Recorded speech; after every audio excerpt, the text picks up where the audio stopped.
Ladies and gentlemen, it seems today that all you see is violence in movies and sex on TV, but luckily this weekend we've got the good old Counterstrike values on which we used to rely, because despite Volvo's accusation of Audi, the R8 is stalled and we're keeping it classic. That's right, we're going back to the old patch and we're playing it how it should be done. And this weekend, as my colleagues have just told you in the pregame, in the pre-show, we've had a long, grueling season that started in September with 16 teams respectively in North America and Europe, the top professional organizations in Counterstrike. And this weekend from the ESL studios in Burbank, California, we do get down to the final 8. 4 from either division, and it's all here over 4 days. Best of 3s all the way through until the finals, which is a best of 5, a great format. Of course, we're going to get things kicked off with our first game of the weekend. It's 2 top teams, the French side that got reigning major champions, dominating team as of late, and arguably still the best team in the world, going against who's been putting their best foot forward as North America's best roster as well, Team Liquid, who start off today with a stand-in, Mo in the place of Elige. To introduce our first teams, of course, we will get right into it. We shall not delay. Team EnVyUs will be starting out on the left side of our stage. It has to be said, by the way, the boys in blue have faded to slightly turquoise with their hair color as of late. Kenny, I'll just get you on my other side because it's much easier for me. How are you doing this weekend? Fine, and you? Doing quite well. I have to say congratulations, first and foremost, rated the eSport Player of the Year. How does that feel? It feels really good. I think my 2015 years was pretty shaky, but I'm feeling really happy to be awarded Best eSport Player of the Year. I think it's a huge title and a huge honor, and I think you should be very proud. I've put on some spectacular performances throughout the year and definitely become a fan favorite, and now obviously a major champion as well. A big year for you. Let's talk about specifically this event, though, because there's a lot of talk about honeymoon periods, teams kind of riding waves of momentum and then trailing off a little bit. You guys have of course, come off the major with a victory, but then had a bit of a struggle at DreamHack Winter. How do you feel coming into this particular tournament? Well, I feel like our preparation and how we worked before DreamHack Winter was really bad as a team. But now, after the DreamHack Winter, we basically talk all together and we are in a way better mindset now. So I think we have way more chances to do something for this event than we did at DreamHack Winter. So yeah, I think we can expect a good result this time. And you guys do start off against Team Liquid. Now, normally, you've come to know, for a while they were sort of the undetected North American team. They made some roster changes. They've come to be known a little bit more, but they're playing with Mo as a stand-in. Anything you guys have changed in particular for this event, or are you just facing this as another matchup? We don't play American team a lot, so we don't know what to expect, to be honest, especially that they are playing with Mo, so they will be like a mix. So yeah, we're gonna take this match like as a matchup, and we won't we won't underestimate them, and we'll play our game. All right, well, best of luck on that game. I won't keep you. You guys have a big match coming up. I'll let you join your teammates. And with that said, it means we've got to look at their opposition. Now, as said, they are playing with that stand-in. Mo in the place of Elige, who I have to say is out getting his education. I commend him for that. He'll join them for the rest of the tournament. But please give it up for Team Liquid.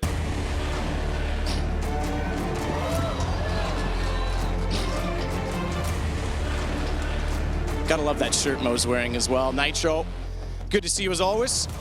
We'll get right to the point here with you guys. Obviously, you guys have been playing well as of late, but this weekend things do change considerably.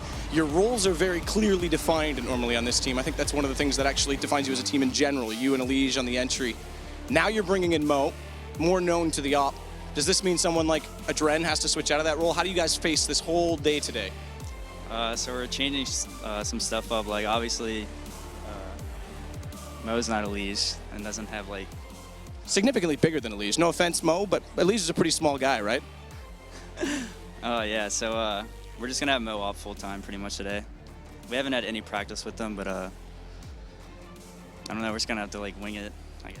That was my next question. How much practice have you had? Because it is just today. It is just the one game, but obviously getting your best foot forward in this tournament is something that's important. Is this, I mean, changing this whole thing, playing more as a wing it style, as a pug style, does this change your whole map mentality? Like, what have you guys had to do to prepare strictly for today? I mean, we talked about it. We're just going to have to, like, change our defaults, like, maybe have, like, some pug style strats, so to speak.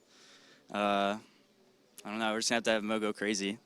Mo go crazy. Well, he's been known to go crazy from time to time. We'll see if he can hold that up. Best of luck to you guys. Obviously a big day. I'll let you join your team as well because we are going to get into it. So thank you so much, Nitro. And that said, like we said, we are going to get into it. It's going to be an awesome best of 3, of course, and it's going to start off with a bang. In order to get into it in more detail, it does mean we've got to go over to our lovely panel of 3 wise men and 1 poorly engineered machine. Wow, firing shots right out of the gate. Matt looking radiant in yellow, like a sun-kissed Sado-kissed almost. And thank you very much for that one. And we've got ourselves a fantastic first game to start things off. It does feel like just in that interview alone, we were getting a vibe of kind of, I don't know, it's not a leash. We don't know what we're going to do. It does feel like Liquid are kind of looking a little hamstrung coming into this game. Blue. I mean, Mo's being brought in, so obviously that's going to add a lot of chaos to the mix, but it could interestingly add something good to the team in the fact that, again, if they start falling behind, like I think a lot of people are going to expect, considering the fact that they're taking on EnVyUs, of course, the, you know, pretty high contender in EUCS. The fact that they're going up against that Mo. Frenchies are talking smack about me. Oh, are they? And I'm hearing this in my ear right now. Hey. You're the only one that can Our understand next it. door Yeah, neighbours, exactly. EnVyUs. I have no clue if they're I've been talking called a about me. traitor. Well, you're talking about Liquid. Why don't you go ahead and run us through the roster? So, of course, Nitro, Hiko, Elige, or not Elige today, technically it's going to be Mo, Fugly, and Adren being brought in. And Mo, actually, again, for anybody who is curious about how the roles are going to work out, Mo is going to take over the role of full-time operator for the team, whereas Adren is just going to step down a little bit. And this makes perfect sense because Adren has often struggled with doing his role of operator along with his role of IGLing, whereas Mo, of course, now as he's just coming in as an additional player on the roster, he could just jump right in, be the operator, and of course now Adren can focus on IGLing. I think this is a big discussion point I'd like to bring up while we have some time is, of course, you know, this whole factor where Adren is Liquid's AWPer. However, 9 times out of 10, the casters, even some of the members of his own team are sitting there going, I'd rather you play a rifle right now. I mean, like, this is the discussion where they're like, I don't think there's many rounds where I'd rather have Adren on an AWP. I mean, is that a problem for Liquid? Or, I mean, we have teams in Europe that can operate without a dedicated AWP. I'm thinking, you know, your Virtus Pros and stuff, where Neo occasionally picks it up, Pasha will pick it up. Like, can you work for Flaren without a dedicated AWPer? Yeah, I mean, yeah, for sure. And especially if you have a good in-game leader, right? That's why it's going to be exciting to see Liquid play now with a standing, because they're obviously, you saw Nitro there talking, looked like they weren't really sure what to do. Yeah. But that's what you have an in-game leader for, yeah. Right? He's supposed to carry you to victory in some sense, and if you have, you know, if you don't have your entry fragger, I mean, the duo with Nitro and Elige in the front, and instead you have only Nitro, and then you have Mo, which is, you know, an offer, right? And you have to work around that. Like, you have to think of, okay, what can we do here without our secondary, you know, entry fragger? So then it's all on that Adren actually to. I mean, all on Adren and carry. Mo. I mean, can we talk a little bit about Mo? Where do we stand on him as an individual? I remember his first debut in the Pro League, where he didn't get a single frag, and we had this kind of horrible smirk on our faces when we were like, that is not the, like, you know, you want to hit the ground running and you could drop 0-16 or something, like, really abysmal. What do you think, Semel? We'll start with you for Mo. Just, I mean, what can we expect coming into this one? Feel free to not pull any punches. No, I mean, apart from in the interview already to start, you know, where it's like, well, Mo isn't Elige, guys, so, you know, we don't know what to expect. I still think that there's this element of surprise that's going to be working in Mo's favor because he's a streamer. He's under a lot of scrutiny all the time because he's constantly getting under red. He's getting a lot of attention for being this like crazy hype man and just overreacting in situations and having this personality, right? Now, however, he needs to tone all that back and show us that he's capable of playing in a more constructive manner with a team in a pro setting where it isn't about putting on a show. It's about putting on a show in that server with your AWP, wrecking people. Yeah. The scrimmy approach is going to, I think, benefit them because it plays into like what Kenny was saying, where it's like, we don't really know what to expect from them. Of course. Well, that's exactly it, right? It's like that element of surprise is going to be key for Liquid. If they get an upset here, and Mo himself said upset of the century, if they get an upset here, it's all going to be on the fact that, you know, Mo and these guys are going to just do something random, do something scrimmy, and catch the Frenchman off guard. You think it's something he's capable of, you know, kind of taking that streaming personality away for this one, Blue? Oh, absolutely. I mean, we've already seen him play to some degree on a professional level in the North American Pro League because he played for those who don't remember, he played for 3s Up for a couple weeks in this season in itself. So he's playing on the North American side already. And when he was playing for it, 3s Up were doing phenomenally well, beating out some of the top teams in North America. And he was the one top fragging to a certain degree on these teams too in many of the matchups. So Mo has shown that he can definitely frag and he can definitely be a very top tier player. And again, that could be a huge swing factor. Yeah, in an A, granted. Good. Nice little ellipsis.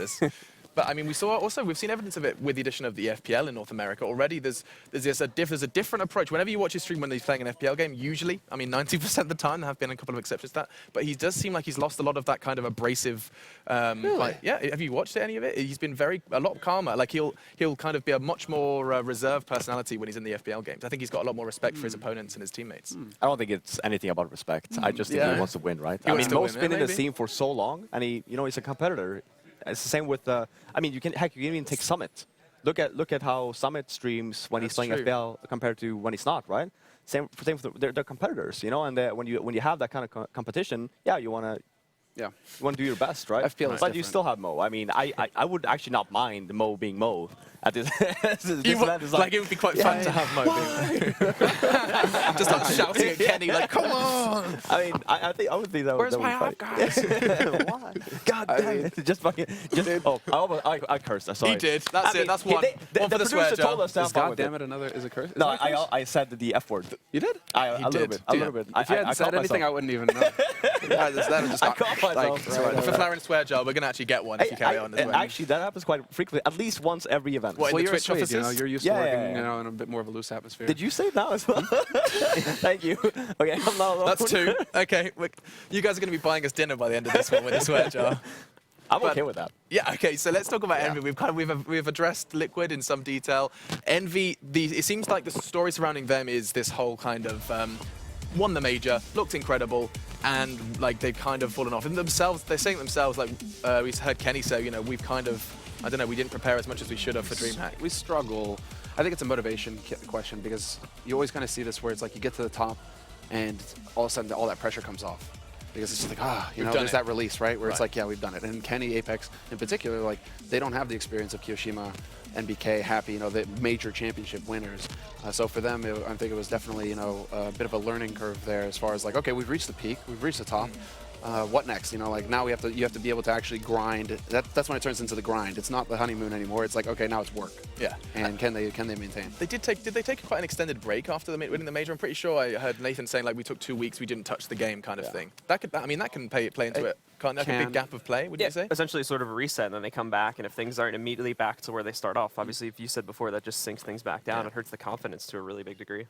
And I mean, talking of confidence, that is a very confidence-based team. You know, you've got some personalities that need that kind of wind beneath their wings in order to get going. For Flaren, what about you? You think these guys have still kind of got it in them to be that contender for the top Yeah, of spot? course. I mean, look at their players, right? I mean, that's they it. have, Look at the in roster. terms of like being stacked, I mean, EnVy is one of the most stacked teams in the world. So yeah, they have the talent. It's just when things doesn't work out, then you need to rework how you actually approach the game, and that's not something we saw the past tournament. And then now coming into this one, I mean, Samuel was saying that, you know, he spoke to us happy that they actually put in time now to probably end the year with a bang. So I'm really hoping that we see a better EnVy than what we saw the past tournament, because that was not even fun to watch. That's something that we kind of have to touch on throughout the day as well, though, because we're getting into that weird situation where it's the last tournament of the year. You know, that finish line is here, right? Where it's like we're going to have 2 weeks where we don't have to play, right? You know, 3 weeks where we don't have to play. But I mean, you know, that is going through the players' minds as well, where it's just like, okay, you know, almost off, but still have to win this. So,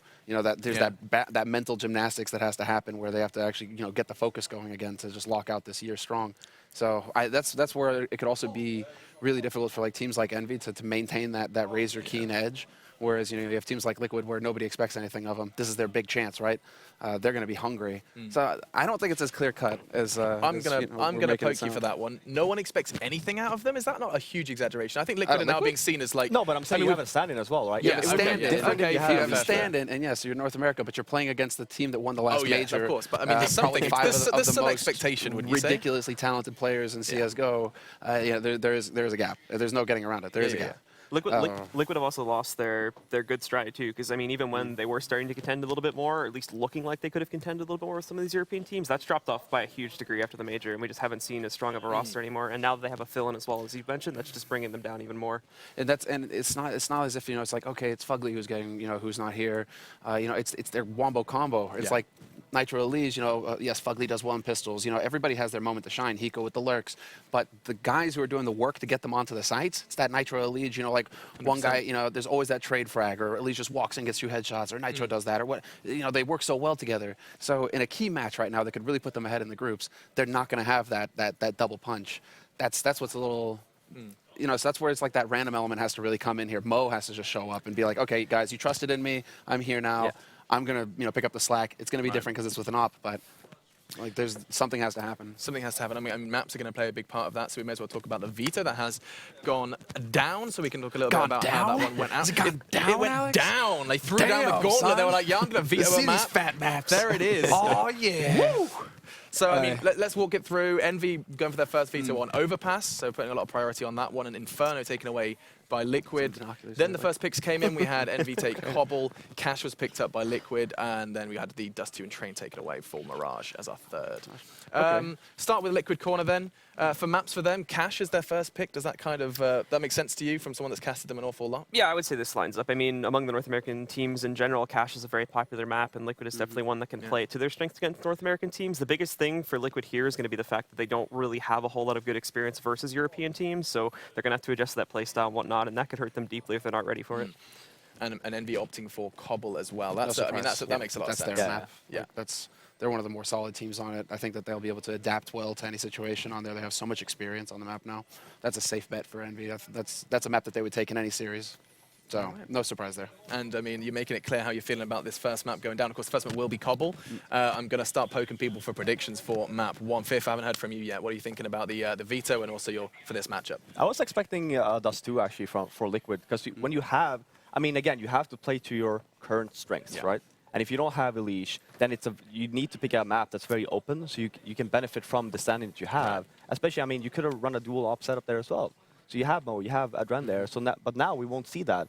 Instead, they pick Cash, and Cash is a little bit, you know, and they had a choice. They had a choice. Dust 2 was part of the map that was open. vetoed Overpass. It's always their first ban, right? So then they had a choice to just pick that and just do a little bit more screamy kind of a game. Instead, they go with the route where, well, yeah, we don't have the core 5, but let's just try and play like we do have the core 5, right? That's not the mentality you should have coming into this one. You're saying. Yeah, exactly. And I mean, now, Envy obviously is going to pick Cobblestone, is the best map. Sure, it's probably a good map for their Opera as well, for Liquid.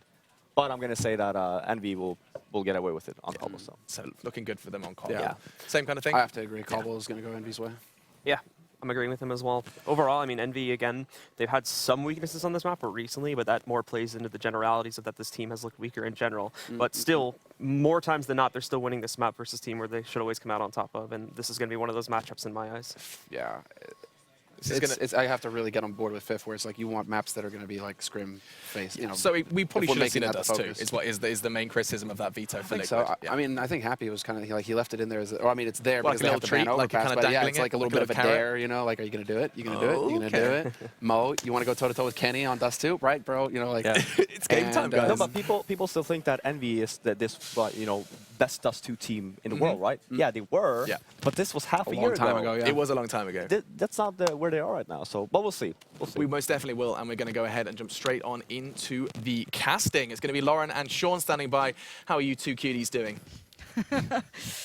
Wow, cuties, I don't know, next to this guy, it's pretty hard to look attractive generically. So how are you feeling anyway, right? Like, let's be real here. This guy turns up like the most handsome man in the world. It's depressing.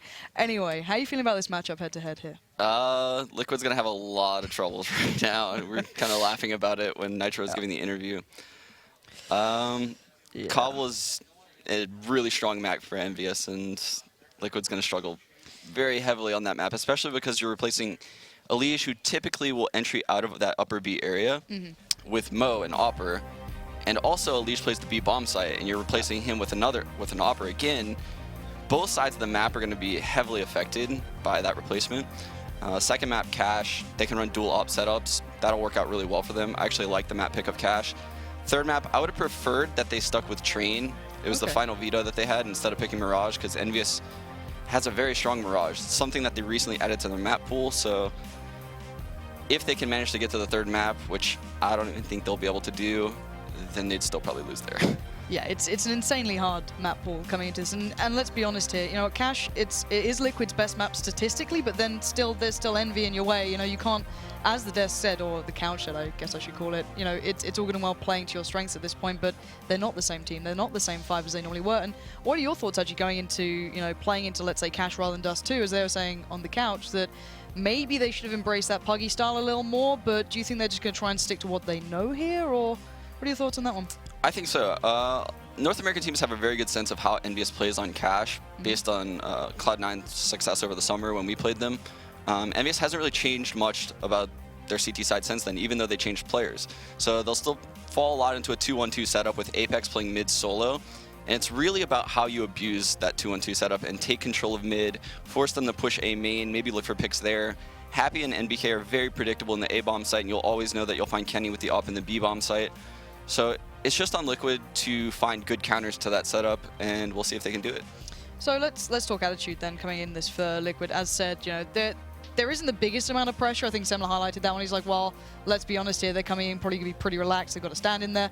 But do you start having to believe in that a little bit? Because surely you still want to win, right? That's at the end of the day. You can't take it too lightly. But how much do you need to change coming in with something like a stand-in, I guess, at this point? Is it just like, okay, pinch of salt, let's see how Mo does? Or do they need to really focus on surrounding Mo and trying to play to his strengths? Or how do you think that's going to kind of fill out there? It's really hard to say, honestly, because I would almost rather have Mo call for this specific day of the event. Adrenaline is a much better strat caller than Mo, but the way Liquid runs their tactics right now is they're very heavy on set pieces, and they have all set strats. Their players aren't used to playing with a lot of freedom, and I think switching that up today with Adren calling could go very bad for them. I really do. But with Mo calling, Mo calls a lot of puggy strats. I mean, people watch his stream. He's a very dominant personality, and he'll take over comms, and he will call strats. He may even overcall Adren in this best of 3. So if he calls puggy strats, I think they have a higher likelihood of stealing a map or two, maybe. See, I am curious about coming into Cobble here, because the thing before that we saw, I think it was against actually I think it was like Na'Vi or something they're playing up against, and they did so well at one point, then it just fell away because Guardian started to come into his own, right? Which is nothing too uncommon to anyone who's ever played against Guardian. Once he starts firing, he becomes a beast. You know, once he gets that AWP in his hand. But you know, coming into this, they were very set against Na'Vi. But do you think they're going to be able to even replicate that sort of set style going against Envy? Is there a way to play this on like the T side, for example, or are they just going to be struggling just from the start and just have to go for that puggy pick after a while? I don't know. I'm not sure if they could teach Mo a couple smokes really quick on the fly that he can throw. Like I said, Liquid has so many good tactics, but they all require everyone on the team to know their roles and specific timings and their grenades. And with a new stand-in like Nitro said that didn't even get to practice with the team, I don't know how they're going to replicate that. I'm kind of interested to see how they operate without Elish, because he was such a dominating factor, especially opening up towards B, and just generally being that nuisance on platform, kind of followed up as well by, you know, like the likes of Nitro coming in and everyone else. So I'm interested to see what they can bring. It's more like it's just a big question mark around them. It's just, you know, if they turn up, if Mo finds his role, if everything falls in the right place, we can have a good game on our hands, because there was a downturn in Envy's performance. I think no one's disputing that. Even the guys themselves are saying, you know, we slumped a little bit. And, you know, I think you're a team who's had to, well, previously, I guess, you know, back in the days with Cloud9 now, it's like you guys had your high points and then you guys did kind of tone down as well. How do you come into that now? Because you know, like, okay, people know we're on a downturn. People know that we've not had our best, let's say, couple of games recently. Does that mentally affect you in a game, do you think? Or is it like they're veteran enough by now that's like, okay, match by match, round by round? I think it does affect your confidence a lot. And Counterstrike is a very confidence-driven game where confidence plays a huge role in your individual decisions that you make every round. There's thousands of decisions that you can make every turn, every peak. And if you're less confident in not making the peaks that you need to make, it'll cause you to lose rounds. So it's important that both teams remain confident, even though they haven't had much success recently. I think EnVyUs is naturally a very confident team. And obviously their recent failure at the last event, like Kenny said, is likely due to lack of preparation. Okay, we'll see how that comes into effect, because I remember speaking to Nathan before they got, MBK, excuse me, before they got into the hotel, and he was like saying, yeah, we're just going to see how we go here. You know what I mean? Like, it is what it is. We know we're not playing the best games of our lives, you know, on a consistent basis, but they still have so much talent. You know, that team is obscenely set with talented players, and in-game leadership was actually a bit of a hot topic with these guys for quite some time, and the style that they bring and how they're a little bit, let's say, different to other teams and how the in-game leadership is. What are your thoughts on that? Because I know you used to, you know, you were an in-game leader. You were quite a hands-on in-game leader as well. What are your thoughts on Envy's style coming into this? EnVyUs has the most dynamic and broad range of styles out of any of the professional teams right now, with Fnatic having a roster change and a few of the other teams, TSM having some problems recently. I think that EnVyUs right now has such a good grasp on the map pool and being able to run slow defaults on maps like Cobble, Mirage, Dust 2, Cache, which is something that a lot of people don't know about them, is secretly they're a very good slow-paced team now, and everyone's just thinking that EnVyUs is this fast-paced team still, very puggy, doesn't have a lot of strats. They've changed drastically since those days, and they're a much more complete team now. Okay, I want to see if that comes into this game because, you know, they said that they weren't exactly, they're not going to take Liquid lightly, but I think there's a pinch of salt coming into that for those guys. You know, their eyes are probably on the other teams further ahead, but, you know, we've seen people, you know, trip and make mistakes at that point by looking too far ahead maybe, but still, we are just waiting for the game to kick up, guys. We aren't holding you back at all. We are just going to wait for the players to get comfortable, get super set in here, and make sure they're comfortable to start the game up. But I want your predictions actually coming into this because, you know, the desk was saying it's probably going to be about 2-0. Are you in the same boat here? It could be a 2-1 in favor of EnVyUs. Okay. Liquid can steal cash for sure. Cobble will be a big uphill battle for them. EnVyUs is going to run slow defaults, take control of the A halls. They're going to do plateau takes at B, and Mo and Nitro just don't have the teamwork right now to hold that kind of hit. So it's going to be on how Hiko holds the A halls on Cobble. If they even even if they stand any chance at all on Cobble, it's all on Hiko to come up huge in the A halls, and maybe Mo can lock down the B bomb site with an op. I mean, see, personally, for me, I'd absolutely love to see Mo just go, like, warm straight into this, not mess around. And if he gets loud, you know, the thing with Envy is they have been now noted to be a team who's had a couple of issues performance-wise recently. You know, obviously had the big victory, then a couple of, you know, performance here, you know, issues here and there, just, you know, maybe not practicing as much.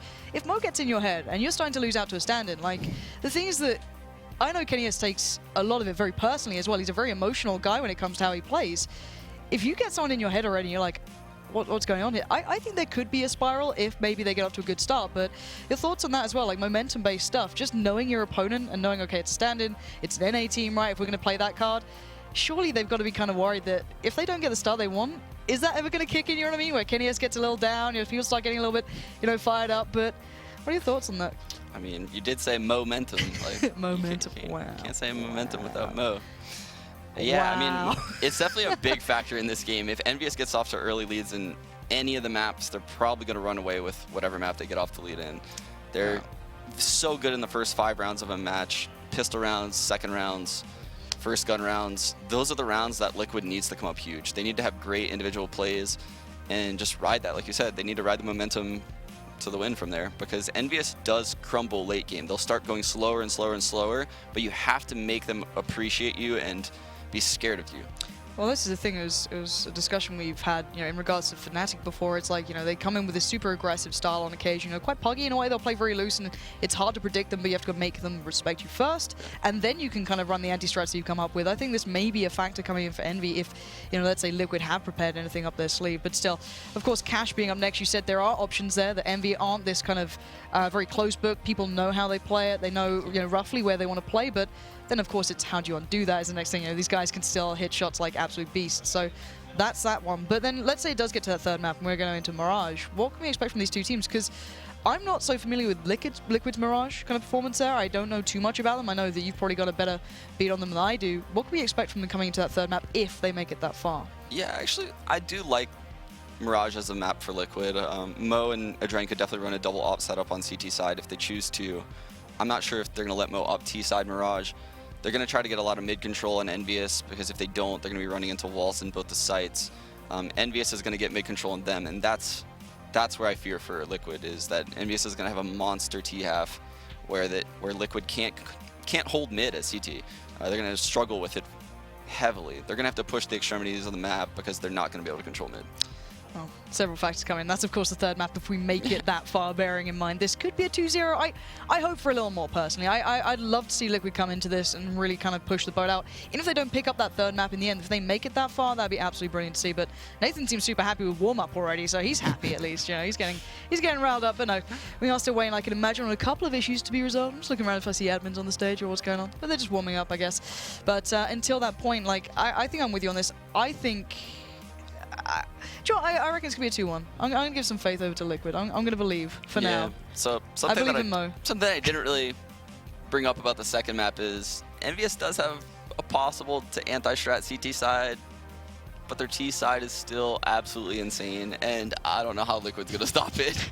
Well, it's the question, right? The thing is, you can understand exactly how a team plays, right? You could probably have positions down to an absolute T, but you still have to win those 1v1s, right, at the end of the day, and it's like... Especially on that T side, they are monstrous players. Like, just flat out. Individually, they're ridiculous on it.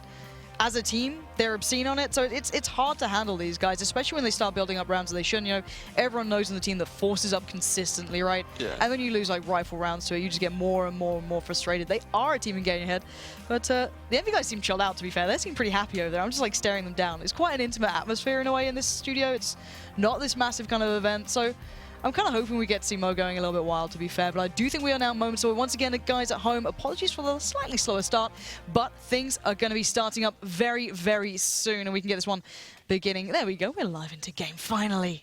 Ow! This is all I'm after. And I think we've got the knife coming up first. I do believe so. Yeah, it should be the knife to kick off with. What are your thoughts as well? T-sided map, CT-sided map? Because I know there's a little bit of discussion on occasion as to who likes T-side, who likes CT. It's not a completely, whitewashed map where it's, you're known for it being a CT side. How do you stand on this one? I still think Cobblestone is a T-sided map. So there was a meta switch when Cobblestone was this new Cobblestone was first released. Yeah. No one really had the idea of throwing the smoke on the plateau as a T and getting out on top of the plateau, taking control of that area. Once people figured that out, namely Fnatic and Olafmeister, the map became heavily T-sided. And then the meta changed where the CTs had a counter to that. So now teams like EnVyUs are doing very slow A defaults, taking control of the halls, pushing people back, and then coming back to B, or doing an A take and doing like a 5 versus 2 hit on A or a 4 versus 2 hit on A with a guy lurking in the drop. So those two things are most prevalent on the map, and they're very, very hard for the CTs to hold. The CTs have to make plays in order to stop shots like that from happening. So I definitely give the edge to the Ts. All right, let's see who picks what side, because I'd kind of like Liquid to come in and take that T side. Just hit them up straight away, just go into it warm and, just try and make those shots, get players like Mo firing already, give him the chance to really achieve in this one. And it does seem as though, if I'm not mistaken, I thought it was Liquid who won that knife, but it does seem as though it will be Liquid on the CT side and EnVy starting out on the T side here. And already we can see Happy being the raid boss as kind of, I guess, noted, picking up the Tech 9. Smoke and a couple of flashes around, but EnVy, straight up. Yeah, here we have Spencer making an information play over at A. Hiko's going to peek mid, allow Liquid to stack 4 people towards the B bomb site. Great nade right there coming out of Liquid. I think that was Nitro, maybe. No, yeah, Nitro down in drop. All right, so Apex going to flash himself in towards drop here. There are 4 players, bearing in mind. MBK's gone and found a Dren, but Nitro can lock this one down pretty comfortably, but no, Happy comes through, and now we're down to 2 players left standing. Hiko was over by A, but I suppose rotate on, and now Happy leaps out, and it's a clean pick up there. Only Apex dropping, and it looked like another day at the office for EnVy that time. Funny thing about that pistol round right there by EnVyUs, it's the exact pistol round they ran in the finals versus Na'Vi at the last major. Watched it this morning. And is that something that, okay, with that in mind, Liquid put 4 players towards B. Did they have that in mind and then just didn't stop it? Or yeah, I think they felt out that hit, actually. That was an anti to that exact hit by EnVyUs, and they just got demolished. And again, we have Liquid stacking the B bomb site, EnVyUs making a very good read, doing a slow default, spreading out the map.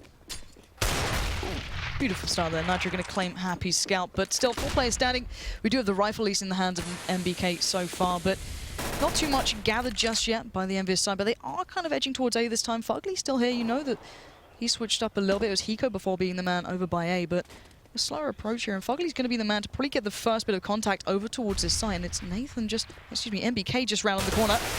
He just can't hit that shot quick enough, but Nitro making up for the slack here. He's already got 2 kills. He's down a little low. He could probably switch that deagle out if he wants to try and help his team in this, but Apex already making the play towards the side. Kenny S has gone and found Nitro, and things are starting to build up for EnVyUs. Bomb is on the side itself. Apex trying to hold them back. And 3v2. Liquid a little locked out here. Yeah, I would have liked to see Liquid move more people towards the A bomb site, especially after that initial kill at drop. You kill Happy at the drop. You know that he's the drop lurker, so EnVyUs is more likely to push the A side of the map at that point rather than taking back an area and forcing someone that's not used to going drop to go drop. They probably should have rotated a guy back sooner. All right, so relatively clean so far for EnVyUs. Only losing out on a couple of players throughout the first 2 rounds, and going to be upgrading to another rifle to be joined in. Kenny is going to pick that one up for now. MBK going to be going back in on the dualies, so we're going to see the SMGs come out to play, and onto the CT side, of course. Not too much going on this round. Yeah, an important thing to note is that Mo opted to save not by armor that last round, so he can afford an op on the first gun round. So you can see that he is going to be the primary opper this match for Liquid. All right, so a little bit of a different start here, but Happy, regardless, is going to go and find Nitro. So Hiko's going to be trying to get Happy down here, but nice little counter push coming out from this one. Might actually be able to catch off Apex for a second, but Apex going to pick up Fugly and a Dren, a little bit maybe of Bit of a fumble then on towards A long, but most picked up, and there's going to be probably another clean round coming out. Maybe not. Hiko fancies doing something. Only gets one, but at least, you know, picks up a little bit of something for that 5-7 purchase. Yeah, Liquid is now in a really tough spot because EnVyUs could buy for a few rounds in a row here. Liquid's going to need to shut them down multiple gun rounds. Is this happening? Apex? MBK? Oh, yeah. Are you doing and this right now? This is something that EnVyUs is known for, actually, keeping these SMGs on the first gun round after they win the pistol or win an eco, because they know that the CTs are less likely to have head armor. For instance, a Dren doesn't have head armor. Mo actually probably should have not had head armor and bought nades. So the SMGs are very strong right now. All right, keep our eyes on that then. Let's see if Apex can find anything. It's going to be Fugly on the front line lines, though. Does pick up one as Hiko babysitting from the back there. Does manage to shut them down, and finally Liquid take a bit of a step back. Really nice little 1-2 combo. As they pushed out, Hiko and Adren just doing the work. Yeah, that was a great play right there by Liquid, stacking the B-bomb site. And again, EnVyUs is falling into the exact formula they ran at the major. That's the first gun round they used against Navi. So this is just kind of like EnVyUs' playbook as they like to do it, right? So it's not like EnVyUs is taking it easy right now in Liquid. This is just, they're running their best stuff right now. Okay. So Kennyus wasn't, you know, joking around that he is going to be playing it out as they want to, and this might be an opportunity for Mo to finally get into this matchup. Playing out by A, he's going to have the shot there towards, not sure who that was pushed up. There's about 2 or 3 players still there, and he's going to be joining Nitro on by long. Yeah, and here's that A default that EnVyUs likes running when they take control of the halls right now. They're going to force Liquid to fall back into the site.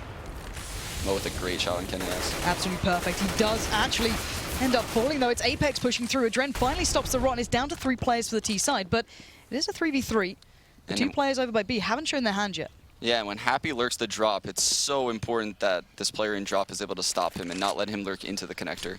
All right, Hiko's had a big game so far, at least from this position, kind of picking up that first rifle round so importantly, but it's going to be Fugly, who just gets destroyed by MBK. That is the side looking pretty open here. Hiko's going to be watching that cross, but spots one, waits it out, looking for anyone else to push up here, takes the challenge towards MBK, but he does need Adren to come over pretty darn soon, and Molly's going to force him out. Great pick up there towards MBK. That's the bomb loose. 35 seconds. He's got to expect players close by here, but right in that smoke, next to him, Flash comes out. He's got a chance to take the peek. And nice shot again from Hiko. Takes down Keo.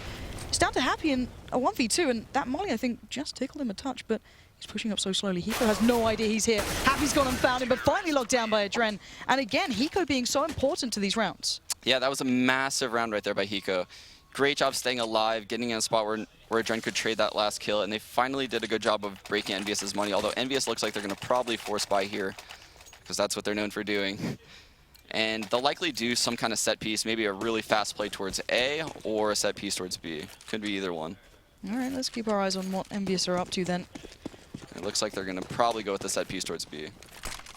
So far, the man on your screen right now is hindered every single time EnVyUs has been trying to use this. Whether it's Happy lurking in through drop, he's been doing wonderfully, stopping them. Now Fugly fancies his chances. Does get a little bit of damage done towards Keo and Kenny. But MBK is just waiting on the verge here. About to jump in, gets the flash down, gonna be able to catch out one. No, Fugly makes it away. Great little pickup again by Hiko. Takes down one. We're down to 4 players here now. EnVyUs still have those Tech 9s available. And Keo with the rifle. Apex finds another. It's Nitro trying to do the damage, but no, he falls. The bomb's loose. And there's only 2 players standing. Make it 1 as Mo just gets picked up by drop. And Adren with 19 HP has to find 2. This is a huge round for EnVyUs, and they know it, because Liquid won a 1v1 in that last round. This is going to break Liquid's money if they lose.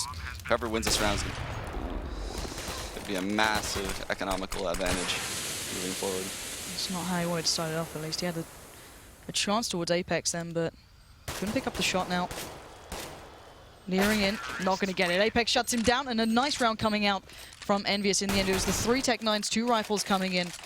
And it did, you know, it went back and forward, but once they got onto that side, they just seemed to lock it down. Yeah, and Liquid did a lot of things that I liked that round. So they gave up the drop knowing that they were playing against Tech 9s. They actually smoked off the exit of drop. And that's why when you saw Apex run into that corner, he threw an underhand flash to get through. But by that point, they were already swarmed on the site. Liquid was pinched in a really bad spot, probably because lack of teamwork with the new lineup. Maybe the coordination's not quite there yet, and Apex already going to push Adren a little further back, and T-side playing a little slow this time. Yeah, and here we have all of Liquid buying pistol head armor, and something that I don't really like when I see in professional CS is the CTs buying head armor like this when they know they're playing all AKs and an AWP. Not really a point in having a head armor probably skimped on a couple smokes when they shouldn't have. A couple of options maybe they could have kept in mind here, but they're going to be double stacking out by drop. Mo's going to join Hiko there, but it does seem as though this is a very, very meticulous play out from EnVyUs, just taking the time, clearing these corners. You can't really blame them. They know these guys can do a little bit of damage. Bomb is still by A, and it's going to be a Dren on the peak there. Does catch out Apex, backs away. Can't get a rifle to hand, but he's going to go back in for more, and Kenny's going to get caught out here. One shot comes in, great stuff again from a Dren. Desperate to pick up the gun, though. He's got the AWP to hand, can't put it to use. MBK pushes through, but we're in a 3v2 here. Yeah, Liquid still has the numbers in this situation, but EnVyUs has massive situational advantage here, being in the site, post-plant. Liquid's going to have to hit a shot or two to enter here. And Keo trying to deny that doorway entrance as much as feasibly possible, but look at this. Nitro's gonna recover the rifle, taking down Keo. Now it's down to MBK in a 1v3. Great turnaround from Liquid. Great flank right there by Nitro. Good job. Probably told his teammates right there to wait for him to exit out the halls. Strong play right there from Nitro. Yeah, really nice stuff from that guy. And I didn't even see him coming, to be fair. As soon as I switched around, I was like, oh my god, how the hell did he get to that spot? It's just... I didn't see him on the radar either because he was way over on the corner. Oh, nicely done. Making a big difference then. And let's kind of take into account what we've seen so far. We're at 3-4. Envy kind of doing what we expect. The force buys coming through. And to be fair, they actually did really well off the back of the last one. This time, going to be investing a little bit more into the rifles rather than just the Tech 9s and such. Is this another one you've always got to be on your toes for? Because last time, it did pay off. Yeah, it did, and this is a round that will determine the fate of Liquid for the rest of this half, probably. So if they can stop EnVyUs here and not even allow a plant, they might end up winning this half. So something relatively similar from EnVyUs here. Just looking through towards B. We do have 4 players here from Liquid. They know what's possibly coming their way. Now, Fugly last time did get caught out, but Hiko this time falls. That means drop's open, but nice work coming in from Mo. Going to find Apex and try and lock down drop as much as possible, but his back is so open right now. He's out on his own. He needs to do some damage here, but just gets swept aside by MBK, and suddenly EnVyUs again have B control. They have dropped down and just under complete wraps, and it's all into the hands of a Dren, and he can do nothing in that instance. EnVyUs picking up that very important round. Yeah, and it was pretty much the same exact thing that EnVyUs ran prior round when they were on a Tech 9 AK buy, where they split drop and upper. I'm not really sure why Liquid isn't getting anyone up on the plateau to stop that. They're smoking it early. They could easily get a guy up there. They can get Mo up there with the op and wait for the smoke to fade. They could boost someone up. There's a lot of options, or even Mo opping Fountain or the hut, but they're just opting to play double drop. Well, last time, at least Hiko did a little bit more damage from that. This time he just got picked up instantly off the back of that. So, as I said, 3-5 EnVyUs. Not kind of relentlessly keeping themselves into this game, be it with full rifles or not, or AWPs. Always looking to test here, but Mo actually is going to be up on towards the platform this time, so maybe they can, take a leaf out of what you're saying.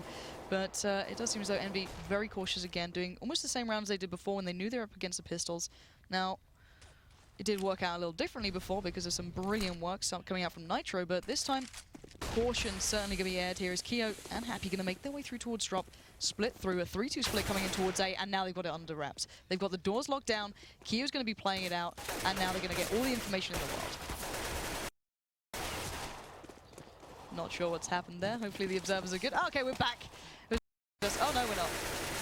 Not sure what's going on here, guys. Hopefully we can get that resolved for you real quick, but it's kind of ended up the way it was supposed to be. Not sure how it went down, but all in all, Envy do pick up the round. Yeah, and I like this call right here by Happy, basically to smoke the left side of drop and push towards the connector. Round after round, he's seeing resistance from the left side, doesn't really encounter anyone on the right side by the window. So on this anti-eco, where they may expect a 5-7 head armor buy like they had the previous round, he opts to smoke the left and instantly go through the window, which is a pretty good read on what Liquid's been doing. Alright, so we got Mo back at least with the AWP for now. And I want to see this guy make a big impression. He did relatively well. He already dealt with one player in towards drop before, and this is the start we've been looking for. Mo with the double coming out, Apex and Kenny falling to his hand. And they've got to expect more players by this point. 3 still waiting there. Mo, the only man dedicated to A thus far. We're going to see players retracting back, but already Nitro's gone walkabouts. This is a perfect angle to watch him if he just takes his time, spots 1, spots out 2, takes the shot on the second, and now it's a 5v2. Yeah, smart play by Nitro to let the first guy pass, get that frag, easy frag on the second guy. He has information on where one guy is right now. Smart play by Nitro. Good play by Mo too, because EnVyUs is trying to pick up the pace this round, and what they're doing is they're basically seeing what they can get away with. They've tried their best game so far. They have the economic advantage. They have some money to blow at this point, so they're going to go with the mid-rush. And without Mo stopping that, this could have spiraled out of control. I wouldn't write it off just yet as well. It's always worrying when MBK was given that much freedom, but Mo again, really nice round from him coming in with the AWP. 3 kills thus far, making a big difference. The bomb is loose, roughly where they've seen, but I don't think they've seen the bomb just yet, and Happy's going to make a go of it. As you said, a little bit of money to spend around here. Trying to find a little something. Happy looking for this one. There's a player real close by. He's going to just make it out here. 20 seconds. He needs to be careful. Yeah, and here Happy is probably just going to save this op for the next round, pass it over to Kenny. They have money to buy the next round for sure, but this is definitely an investment worth saving. See if we can keep hold of this one. No one's really that close by. A couple of players just looking up by A-Long, but he should be fine to keep hold of this one. I doubt anyone's near enough to him. And actually, to be fair, looking at Liquid, they weren't too committed to hunting that one down. They're not exactly flush for cash themselves. But looking back at this one, Mo making a big difference here. Yeah, this is EnVyUs' mid rush that they're really known for. They'll send people fast up the mid, hopefully catch people in the A-halls. Mo in a great spot to shut that down. Good situational awareness by him. Great stuff already.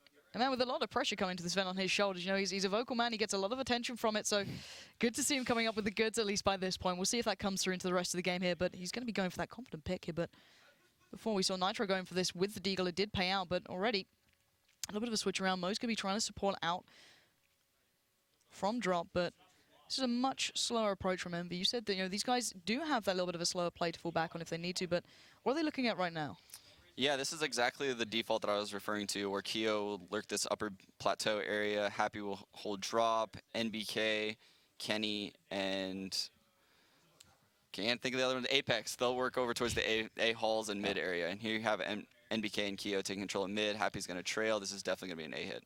All right, Adren, you've got to be the man on point thus far. He's going to have one player joining him just over on towards the A side itself. That's Nitro. Nice positioning here. He's actually managed to slip through unnoted, but already EnVyUs. They're on the site here. Nitro's going to have to deal with it, but no! Apex destroys him, and we're going to have A fully under wraps. Kenny S has gone already in towards Adren, and this is going to be a beautiful little take from EnVyUs. Relatively clean thus far as well. Even these 3 players with so few options. Yeah, and you can't have that. You can't have the T's just be able to come out the halls and take control of the site and have the first contact be where Nitro was. So what Liquid tried to do that round, and I can respect it, is they tried to stack the site. They had 4 people there early. They tried to boost on the upper plateau and drop at the same exact time. And because EnVyUs read the situation really well, they did an A hit, and they just swarmed out the halls. And by the time Liquid made contact with them, they were in the site. Alrighty, so EnVyUs starting to build up on this T side here. 7-4 now. Guys, we are aware there are a couple of audio issues. Once again, apologies. Hopefully that's being worked on right now. Not much we can do about it, and clearly some visual issues. We'll be trying to fix that one up as soon as possible, so once again, apologies for that. And hopefully we don't miss any of the, you know, the real important action. But right now, going back into this one, we're going to see them going back in with everything they have into this. And already looking to see if EnVyUs speed things up here, find that pick again. Last time they did this, Mo was pretty much on point here. He's going to be the man to take it again, and Kenny S just slaps him back already. Supreme into this as what the hell is going on with this black screen, guys? What is this? All right, but at least, you know, Nitro's pushing up a little more. They are starting to take some control on the platform. Yeah, and this is just a play that had to be made, because when Mo goes down at the A bomb site, you're going to need to get some info and maybe even trade a kill over at B. Unfortunately for them, EnVyUs is playing this super smart. They're not giving themselves up. They're going to retake it back probably in a little bit when Nitro has to fall back. I'm about to lose my mind. You know, it's just a guessing game, but still, Apex could be caught out on long here if they do make this peak anytime soon. They're going to go for the double peak on this. Fugly leading the way, not going to catch out Apex, and the flash actually blinds him, but he does make it away alive, readjusts and backs away, and EnVyUs just being so cautious on this one, not giving up any advantage that they've already managed to kind of sculpt away. But Nitro's going to get the drop on towards MBK falls. He can't make any more of it. He gets Keo down low, but it's going to allow a little bit of an opportunity for Liquid here. They know Hiko's been playing around this spot, and he does manage to find one regardless. Keo goes down, can't adjust well enough towards drop, but a good little trade out comes in, and a great spray from Apex to pick up the last 2. That last kill right there by Apex was incredible. Just the spray control to be able to carry that spray onto that corner as you're peeking out. What an individual play. Absolutely huge play from him. That guy. It's a scary team when they start performing. Like, let's be very honest about EnVyUs. Every single player has so much capability, and Apex actually having a very big game here. 14 kills, if I'm not mistaken, already by his name. So good stuff from him. But Liquid, let's kind of take stock here as they are into the pistol round. They're not going to be able to make much of this one in theory. What are we making of their performance so far? They've had a couple of really close rounds without losing. If they just won one of those stress buys where the T's had AKs and maybe a couple Tech 9s, they would be sitting in the driver's seat in this match right now. But unfortunately, they didn't, and those are the rounds that EnVyUs is strongest on. So you can't really say that they should have won those necessarily, because they did get pretty dominated on both of them. But they've been playing well. They've won a lot of gun rounds. The gun rounds have come very close every round. So they're doing a lot of things right, but they're also making some small mistakes when it matters most. Sadly, those small mistakes certainly do add up, and Apex are already going to find the entry here, or at least the opener, as Happy's gone and bullied his way through drop. And this is rinse and repeat now. We've seen this 3-2 split time and time again, every single time they're onto these pistols, well and truly aware of that they're up against this slow, kind of formidable play that just overarcs throughout the map. And now Happy's gone and gone. He just go hunting right now, and he might just do a hell of a lot of damage with this as well. Gonna find another, and this is just happy times for him, really. Don't laugh at me, Sean. Sean, first time you're mocking me already. All right, momentum. All right, yeah, we're gonna go back to that. Happy times. There's no momentum. There is no momentum. It's all gone. Anyway, Kia's gonna finish it up, and we did see at least one kill coming in the end. Did shut down Happy. But 4-9, this is starting to, well, it is a T-side map to a degree, right? I think we can all say, some teams find some real comfort on it. They do play very well to it. There are certain ways you can certainly stress the issues that CTs have here. But as a scoreline overall for Liquid, it's going to start looking a little bit devastating on this one very soon. Let's see what they can make of the last couple of rounds coming into this, though. Mo does back have the AWP. No armor this time. So, and last time he had this, Kenny S just decided to remind him who's the man with this one. But Mo's going to have a chance in this. There are a couple of players filtering through, and Apex is one of them. Yeah, and here Liquid has 3 people stacked towards the A bomb site. They're literally just gamble stacking, which is the right call, but maybe a little bit lucky.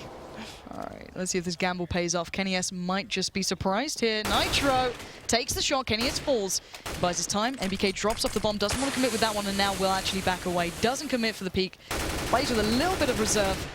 And now we can see finally Liquid with the advantage. Excuse me, Envy now having to come back into this, though, as Keo makes his way through drop. It seems that once Liquid have an advantage, Envy are just able to break back through. Yeah, again, this is the exact thing that I thought Happy noticed earlier in the half, is that no one's playing the window side of the drop area. So he's just sending Keo out into the connector this round. Another great call by him. Well, Hiko, you better be able to pick up the slack. He's certainly done well on that one, already tagged up. I think that was Keo so desperately down to 14 HP, but MBK keeps hold of him and makes sure he's safe. The bomb is planted. It's a 1v2. It's MBK. Got no utility left with him, though. Flash comes in. He's going to make it to platform. This is an extremely strong spot for this situation. And the bomb's planted for it, too. He's happy to sit this one out at this point. Watch the push-up from one angle. Deny the other peak. Let's see what Liquid have in store. It's down to them to work this out. I don't think they've got a kit either. I don't know if there's one on the site somewhere, but they've got a smoke and a flash, and they better use it soon because time is running out, and MBK's going to make the peak. They do get the kill, but time is running out, and 6 seconds left. That is a little too late, and Nitro knows it. And that's crushing, because now they're going to have another really low buy here for this last round. Probably going to have maybe 2 rifles throughout the entire team, unless people buy FAMAS. No nades. Looking at probably an 11-4 end to this half. Yeah, which is far from...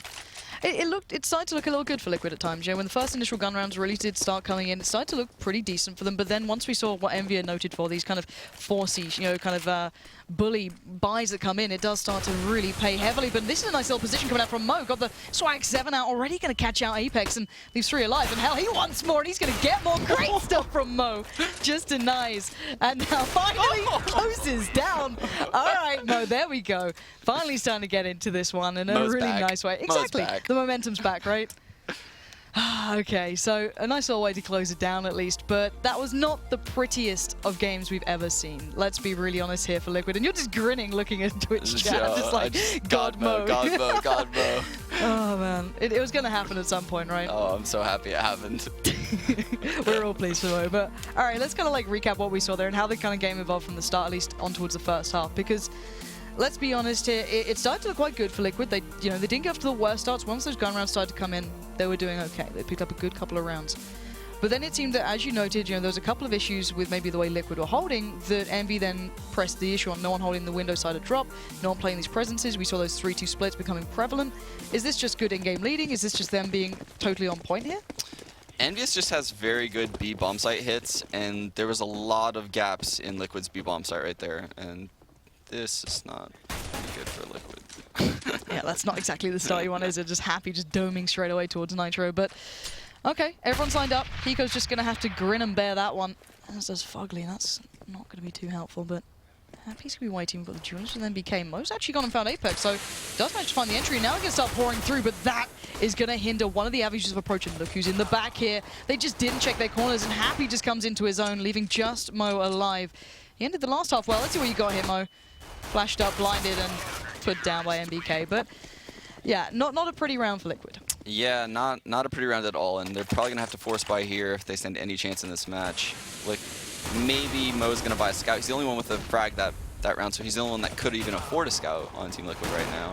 You'll likely see some Tech-9 smokes, maybe towards the B-bomb side. Oh, no smokes. This is going to be a hard round for Liquid to win. I know Anders absolutely detests teams not investing in a little bit towards, any sort of utility, whether it be a nade, a smoke, anything. You can work off the back of it, but looking at what Liquid are bringing to this one, it's not looking so pretty either already, as EnVyUs running with the SMGs, a shotgun in there as well. P90's in full effect. Yeah, you can't really hit the A-bomb site without smokes, so I don't really see it be possible for Liquid to end up A. Okay, well, maybe A wasn't the ideal spot, but they've broken through by B. They've got some control by the doors, but the M4 was there in the hands of Happy, but Nitro's gone and got a great little shot towards Keo, and they've got control, but they don't have the bomb. Still a minute away, and EnVy looking to try and challenge this one. Hiko denies Kenny S, and okay, Happy in a 1v3 here. What a bizarre round right there by Liquid. They just spread out the entire map, and they all got kills somehow. Literally 4 different people had frags when that last guy was alive for EnVyUs right there. I guess sometimes, that Puggy style, we said it before, Yeah. if they're just playing that kind of, get a pick and work off the back of it, and, they can't anti-stress, they can't really read into it. If we don't know what we're doing, they won't know what we're doing, so Yeah. I guess it kind of worked out. And I love that. To me, that's a large reason why Fnatic is so strong at this game, is because they'll split up on a default, a lot like how Liquid just did in that Puggy sense, where they'll go 1-1-1-1 across the entire map.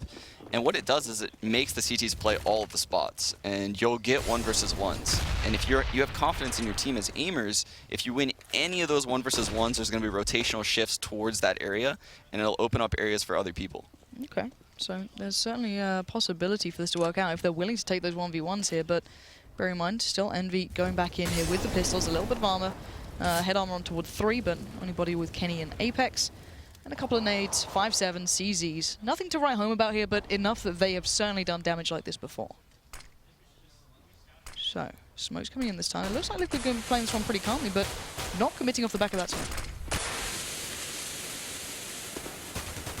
Nitro. Out towards platform. They seem really hesitant here. Are they just trying to bait these guys out, trying to make them stack aside? Are they just looking for an opportunity? Yeah, I think Liquid knows that EnVyUs does like stacking the B-bomb side. They do this on a lot of ecos. They have actually defeated some of my teams with these B stacks, so this is pretty dangerous right here for Liquid. Yeah, and I think they're finding out exactly as to why when Kenny S and MBK already going to be racking up the kills. Keo wants in on the action, and this has gone from bad to worse for Liquid. They were playing it smart, they were being tentative and cautious, but caution not paying off, but Mo's got the chance here. He's right around the back of all of them. If he does the damage right now, this could be perfect. Down to just one man, though. It's only Mo. Only a Tech-9, but maybe Mo can get that momentum and really do some damage. He knows exactly where MBK is. It's a 1v1. Who's got this in the bag? It's down to the last 6 seconds. He has to either go for the point of the challenge right now. He fakes it out. This is brave, and he gets it. Beautiful stuff. Brave play from start to finish. Takes the risk, takes the fight, and God Mo comes back out. God Mo is a bag. And MBK was just, you can see the kind of disgust on his face. It's like, really? Mo Really? single-handedly won that round with that connector flank, because Liquid's real strat of going upper B on that plateau was crumbling big time right there. So Mo certainly paying dividends so far. Nitro on the flank before, and that worked out. And once again, we're seeing the stack out towards B, but hopefully this time Mo doesn't have to go that far to save the day. But And see, Liquid going just piling out on this one, taking those straight up fights, and those P250s not doing as much damage as I can imagine they'd hope by this point, but still, Nitro's still alive, everyone's still kicking, and it looks fairly clean thus far until right about then. MBK's gone and found 2 already, making it a little bit more costly than maybe they'd imagined, but Kio's so low here, 2 HP, the bomb is loose, sure, but there we go. Adren locks him down, and Liquid starting to build up a couple of rounds here. Yeah, good bank built right there by Liquid, winning that round with 3 guys alive. Here we have EnVyUs on their first full buy. If Liquid opts to keep that MP7, it wouldn't be a bad decision. No one on EnVyUs right now has head armor. And this is what I was referring to the last half when EnVyUs kept their SMGs. This is what you typically see from CTs, is no head armor onto the first gun round. Okay, so see if Adren can make anything of that. He does have the SMG to hand, and of course he does have those targets to take down. And Mo picking up the AWP very early on into this, going to be looking for opportunities towards A to kick off, but no one really making any sort of aggressive presence known just yet from EnVyUs. Just taking this one calm, cool, collected. They don't want to start throwing away rounds. They want to keep this one relatively close. PK is actually flashed up, so he does have to give away some control of drop here and play from the outside. Yeah, and he thinks there's someone in drop because he got blind, which means he lost his sound, and the last thing he saw was a guy running up on those planks. So he's right now pretty terrified of people being in there, and now there are people in there. Okay, Adren kind of slipped through on that one. They know the Fugly's there, but Adren could turn around and help out here, so I think they're aware that there's at least 2 players now by drop, and this is slowly forming towards B, but that bomb is yet to find its place towards the site, and MBK is watching that push out. A very good counter smoke right there by MBK, and that's what I wanted out of Liquid last half. Oh, a bit of a tag trade out coming in there. Actually, Mo does manage to clip Happy, but they're going to be singling these guys out. Nitro has slipped through towards the side itself, going to catch out Kio. Can't follow up towards MBK, but it's a straight up trade, leaving it in this 3v3. Apex takes control of drop, and Mo now has that bomb to hand. He's going to make a run for it, and MBK puts his authority onto this round and closes it down. But once again, Liquid getting very close, but when it comes down to landing those last couple of shots, taking that last bit of presence, they just seem to crumble.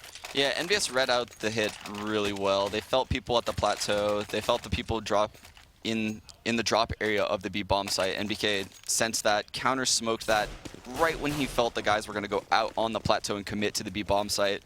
It really made the hit one-dimensional, and EnVyUs just picked them apart. And some of this is just feeling. The way these guys read the game is absolutely unreal, but it's going to be Apex who's going to have the first shot on this one. Spotted at least 1 player on the cross, maybe 2. Kenny fluffs a little bit of the molly there, but does make it away relatively scot-free, and Apex already did catch out Mo, and Liquid trying to speed things up here towards the A side, but Apex already backing off, going to make himself known into this round already, as this is not looking good for Liquid. 1 by 1 falling, and kill by kill. Fugly's keeping them in this round, and Fugly's already gone and got 3. He's down to a 1v2 here. 1 minute left, he's got the bomb. He's trying to bait these guys out. He doesn't know exactly where both of them are. He knows at least where one is. Turns the flash. And now Kio and Kenny have to keep this one under wraps. He's got 50 seconds to work with here. He's got a little bit of time. Yeah, he's making the right play here to back out towards the B bomb site where he knows for a fact he can get a 1 versus 1. Fugly going to try and define this situation as best he can. 45 seconds. Now Kenny's got 2 flashes, got the AWP still. Kio, flash, rifle, both have kits, so they're not exactly too fast about this yet. But when that bomb goes down, they might start considering things, and they're still on A. Yeah, and this would be a really big round for Fugly to pick up. This is so key in Liquid's chances at coming back into this map. Fugly has to pull off the ace here if he wants to do this. 20 seconds. Bomb's going to go down. Let's remind ourselves, MBK did this almost not too long ago on their T side. And now retaking together. Both players coming back in on this one. Fugly already using that flash a little early here. Both players moving in from the same spot, though. He's going to try and take that early fight. He gets another. Fugly on for the ace right now. 1v1, though. Kenny is still standing, switches up. The tag comes out. Both so low here. 6 HP against 7. Fugly, you got to go wild, and he does. That is the ace. Clutch by Fugly. Absolutely huge. He played it to a T. That was fantastic play right there by Fugly. He played it very timid, staying around the fountain area instead of running to a better hiding spot, but that opening headshot gave it to him. Then he forced a 1 versus 1 on Kenny. Kenny had low HP, had to switch guns. Great peeks by Fugly, good jiggle peeks, getting the information necessary. Strong round. Liquid needed that big time. And that's one way to get your team back up, you know, feeling good about this one. And 9-12 now. Liquid, what you got here? Let's see. Because last time they've dropped a couple of these rounds against Envy when they've just had these pistols, but they've got to be aware. There's no armor there with Envy. They've only got the P250s or the 5.7s. No utility, but they want a nice clean round out of this. Adren already down to 1 HP. Could get a little dangerous here, but no rifles to be recovered, and they are taking damage, but they're staying alive and clearing these sites out comfortably at this point. Yeah, and this is where Nitro gets his strongest times in all of Cobblestone. He's feeling it. He's going out on that plateau. He's looking for entries, and he's kind of stat padding on the eco. So I really want to see Liquid change up the pace right now. Maybe do like a B rush. I know they have it in their arsenal. Maybe Mo doesn't know the flashes and smokes necessary, but I would love to see them pull that out right now.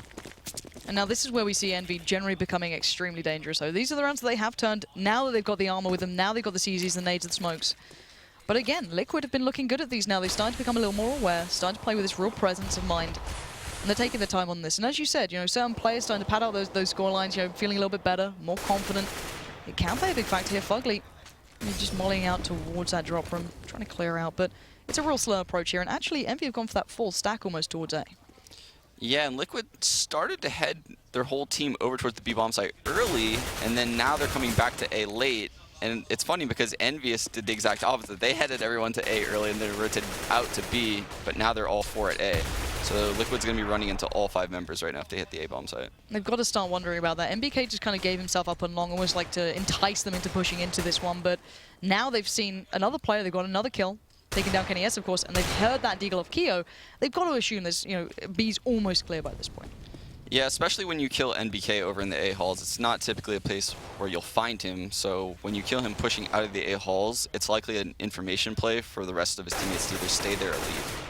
Nice work from Mogan to just collect Apex pushing out along, but this should be a relatively good round coming in for Liquid so far. Bomb down, 5 players alive, keeping hold of a little bit of utility as well, not even having to commit that, as the last 2 players over on the Envy side will be Happy and Keo by this point. And is it time to start discussing here for EnVyUs? They're starting to be a little bullied, but there haven't been that many gun rounds yet. I guess we could look at it that way.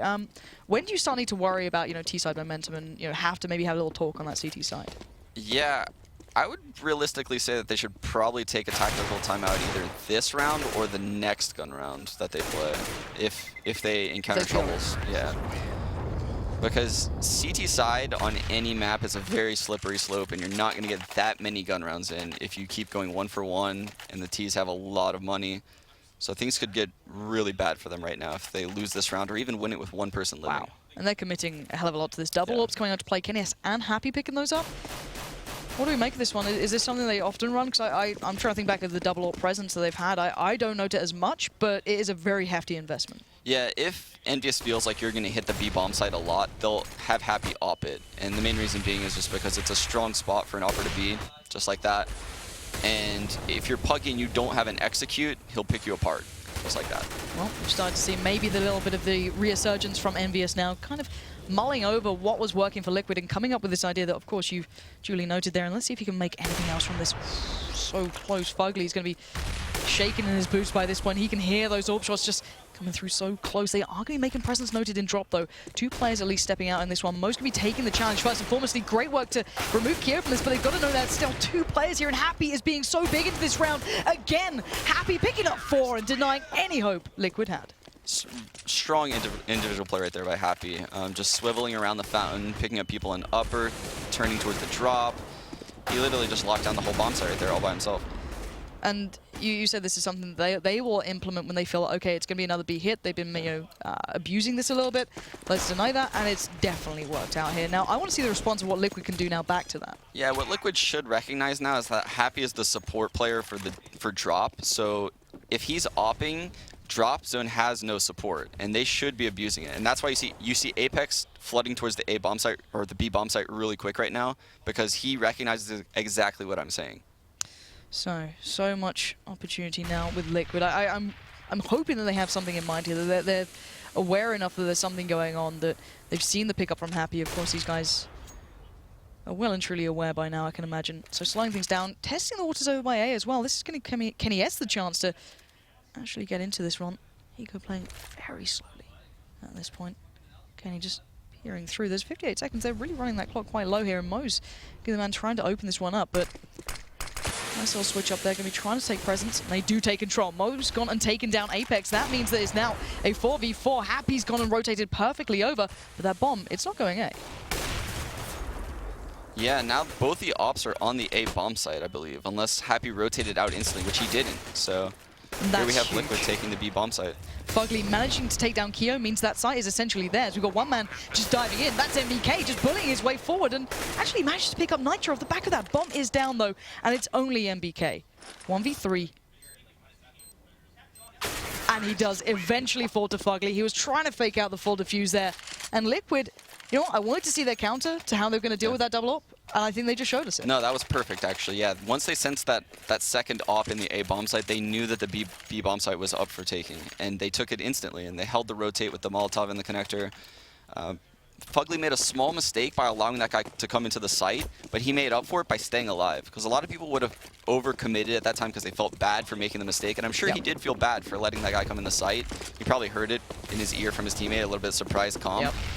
But he didn't overcommit and he stayed alive. And if he would have died, MDK would have been able to defuse that bomb in a 1v2 scenario.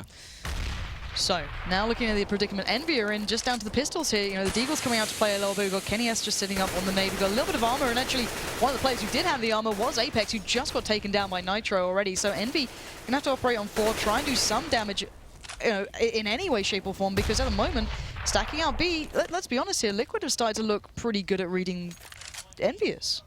Yeah, Liquid's doing a very good job right now running on default. I'm super impressed with the way they're running around the map right now, using excellent mid-game. They're not overcommitting with rushes and things like that. They're doing very good. But there's still a threat here, and this is one of them. Kenny S already going to trade out on the first there, but then they slow down. This is nice. They're not just wildly committing to this. They are still out on the side, and Keo's going to have a chance to land one cleanly, but he can't get it done. And now MBK in a 1v4. Fugly's a little tagged up, but not going to happen there. And well, let's be really honest. This scoreline is a lot closer than I expected. I thought, okay, you know what, Cash was going to be the map. We're going to see maybe a scoreline like this. But this is a massive performance on Cobble. Yeah, and the crazy thing is Liquid right now is in the more advantageous position. They're in the better spot. If I had to pick odds for this match right now, live odds, I would probably favor them 75-25. This is beautiful stuff from Liquid, but let's see if they can close, because, you know, I remember that Na'Vi game. I remember how close they got to picking up the victories against that team, and I remember the heartbreak in their eyes, but I don't want to read into it just yet. This is a good start, but they've got to close. 13-13 now, Envy back onto the buy here. Maybe not ideal, not the perfect utility, not the perfect setup, but more than enough to work with, but no AWPs in play, let alone a double AWP. Yeah, and I'm not sure if Liquid's planning on going to the B bomb site late right now, but if they did, if that was their play, and that's why Mo's on that plateau area with that AWP, it would be a great counter to EnVyUs' setup. I wonder if that's going to happen. There's still a little bit of time to go through in this round. They don't have to commit just yet. Hiko's still looking for opportunities over by A, keeping people busy, making sure Kenny S can't just instantly rotate, but a good rush from Kenny then, if only he knew, but holds the Liquid boys up on long. He's going to start retracting back a little bit here, give up some map control and some information, but still, Liquid playing this really nicely. The slow take so far has gone pretty darn well, but they still need to get towards this side. Mo just going to take the peek there, a little bit ahead of the flashes, but tries to catch out MBK, not going to get it done though, and now still goes back in for more. Flash comes in, blinded. 30 seconds left. This has to go pretty soon. 4 players now for EnVyUs are on this side. He's blinded up at the best time possible for Envy. They're going to get into position. They're ready and waiting. Liquid, they're pouring through towards the side, and Nitro's done what he does best, cracking open these sites. Apex fall into his hand, but look at Kia around the side, utilizing the smoke well. Has the perfect drop with MBK on Liquid, leaving just one man standing. It's a Dren through drop. 9 seconds left, and both players gun him down. Kenny S locks it down. And I'm not sure if that was EnVyUs' smoke on the fountain area or if that was Liquid's. I would imagine that was something that Happy threw, because that's typically something that he throws and maneuvers around it. If that was Liquid's smoke, that was a big fail on their part. Yeah, that could be a huge error, and it certainly opened up the window again for EnVyUs. Now they're on to the 14th round here, starting to build up a little bit of money as well, so they're not just kind of, you know, running on fumes at this conjuncture, but still.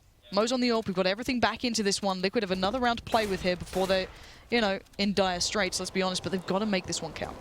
Yeah, and this is what I was talking about. If Liquid win this round right now, EnVyUs' money is going to be reset. Only 2 people lived the last round. They'll be in a very bad economical situation for the 14-14 round. If Liquid loses this round, they better hope they plant the bomb. This is a huge round for both teams. All right, Mo, no pressure, but we're watching you here, buddy, so let's see what you can get going at this point, because bomb is over by B at the moment, but maybe that slow hit going to come in later. But generally where Mo's been, that's where they've been hitting these sites, but can he Here's through towards long. Not going to find anyone there. There's 3 players just starting to make their presence noted. Great little swing out by Hiko. Going to find Apex again, who's been starting to really struggle to make early presence in the CT side. But Hiko barreling straight up here. Kenny's has been watching up on long. Hiko knows that. He's got to know this by now, but where's that bomb going? Is it committing? Is it on the rotate? It is. It's coming over now, and Adren's gone and found one on long. That's Kenny down. Lovely little take here, but they need to still get to the site. They still need to commit off the back of this. And NBK on 1 HP, looking to do the little bit of ninja play, but he's the last man standing, and it looks like Liquid might have just done enough, but maybe he can do some more damage here. He's doing some good work, but not enough, and Mo closes it down, and okay. Now here lays the issue. EnVyUs' money is not going to be pretty, and this is the big round coming in. Yeah, and this is a round that typically EnVyUs would buy in, but at this point, I don't know if they would do it at 14-14, and they're going to do it. They're going to buy right now. So all of their eggs are going in this basket. If they lose this round, they're just going to be in the same exact situation. Next round, they're going to do it all over again. All right, the NA hope is starting to build, but I don't want to start, believing just yet, because this is still Envy. This is still these force-ups. This is still dangerous. It's still 14-14. Mo, best player NA. Why you gotta be that guy? What? You're just casting for the Reddit threads now. Look at you, you're starting it off. Oh god, if Liquid's only time that they pick up really big wins at events against the likes of EnVyUs is with Mo, there's gonna be a problem right now. I'm just gonna put it out there, but still, Mo, let's see what you got, buddy. Maybe you've been the missing factor here for all these years. Mo hype. Mo hype. We all believe. We all believe now. I'm gonna just get, I don't know, like a Mo t-shirt or something. Mo money, Mo ops. Wow. That's his club. That's his club. This guy, that's fantastic. That's his club, not mine. Done. All right, Mo, let's see what you got. He's flashed out, pushed out of position. This triple stack up on long. Has to readjust a little. Liquid are taking their time here, but they are going to start committing off the back now. Hiko's gone and found Apex again. This guy's been really struggling on the CT side. Hiko makes it a double. Great stuff. But now 3 players left standing. The bomb not on A. Slowly building up towards B. This is nice from Liquid. Hiko looking for more opportunities, more bodies to add to the count, but he's going to be shut down. So that means there's a rifle actually loose. And really smart play by Liquid. Again, yep. they send Hiko up into the A bomb site after those couple frags. He's getting a massive distraction. He's getting tons of eyes his way. Liquid just hit the A bomb site the last round, so it's fresh in EnVyUs' mind that they want to hit the A bomb site, but they're all going B. But this is, I get worried when MBK starts getting kills. He's picked up a rifle, and now Happy's gone and found Mo. This has gone from good to bad, and now suddenly it's gone really bad. Oh my word, how the hell did Liquid just let that drop? Wow, that was a horrible round right there for Liquid to lose. I don't know how they did that. It was a 5v3, and the 3 guys only had pistols. They planted in the A or the B bomb site. They had 4 people still alive. And they let EnVyUs get out the connector with pistols and get in the flank. NACS. NA-LMAO. I started to believe. This is your fault. I started to believe, and this happens. I'm never casting with you again. Never. But how can they let this in? All right. God. So that's the danger of letting 1 rifle slip into the hands of EnVyUs. But still, it's not over yet. It's 14-15. Envy on the verge of picking up map 1. Now, not the fashion we expected, but look at the confidence now. Apex straight out with the pick there, finds Mo, but Adren will reply. However, this time, no ground game. They're playing this a little slower again, Liquid. Hiko did everything possible in that last round, but just couldn't do enough in the end. And we'll be seeing this 4v4 building through. This is really slow stuff so far. EnVyUs is heavily stacked towards the B bomb site right now, and that's exactly where Liquid's heading. It's not a good sign, so they're going to have to get some good entry frags. This is a dangerous predicament to be in. Oh, nope. EnVyUs is switching a little bit more towards an A setup now. Okay, so sending Happy back over to just double check, keep things in tow. And actually Liquid are taking some map control towards drop. Fugly, perfect timing on the peek badge, but MBK is going to drop out that smoke underhand, buy a little bit of time, adjust back, and now they know exactly where this hit's coming. Surely, I don't think Liquid has time to adjust. The flash just doesn't catch out MBK. He gets the spray towards the first, trades out, but there's still a player on the site, and that's Keo doing the damage. It's all down to Nitro in a 1v2. Can he pull off the incredible 25 seconds to go? Flash comes in towards 1, actually blinds Kenny there. Need to follow, but on the right side, pushing in, peeking, just picking away at them. It's Envy, and they do close it down. Ladies and gents, that was close, and if any of you started to have hope, I'm sorry. But wow, again, Liquid so close, then just at the end, that one round. Hand sweaty, mom spaghetti. I don't know. This dank meme, man. This guy, there's like no casting, just memes. That's it. So that was an extremely close match. I'm really impressed with how Liquid played that match, and I actually do have way more faith now going into the next map for them. Cobblestone has lately been EnVyUs' strongest map, and with Liquid being able to put up that kind of performance, even though they lost those 2 stress buys, even though they lost that eco late, they have a lot to be happy about going into Cash. Obviously, they're not very happy that they lost that 3v5 pistol, but they have to brush that off and move forward. So we've seen there's a little bit of a spark with Liquid, and we can only hope it builds into the next 2 maps, but I'd love to hear what the analysis have to say about the first map. Really? Thanks very much, Lauren. And I mean, we were starting to believe. We were becoming kind of Liquid believers towards the end of that one. And then Envy do what Envy do best. They whip out the armor and the pistol in that round. I mean, Sean said it himself, it's like, that's a round where Envy are probably going to bite, and they did. How does this keep happening? Why is this something they get away with time after time? Well, that was a throw. Dude, no. Biff. Go. It's true showmanship.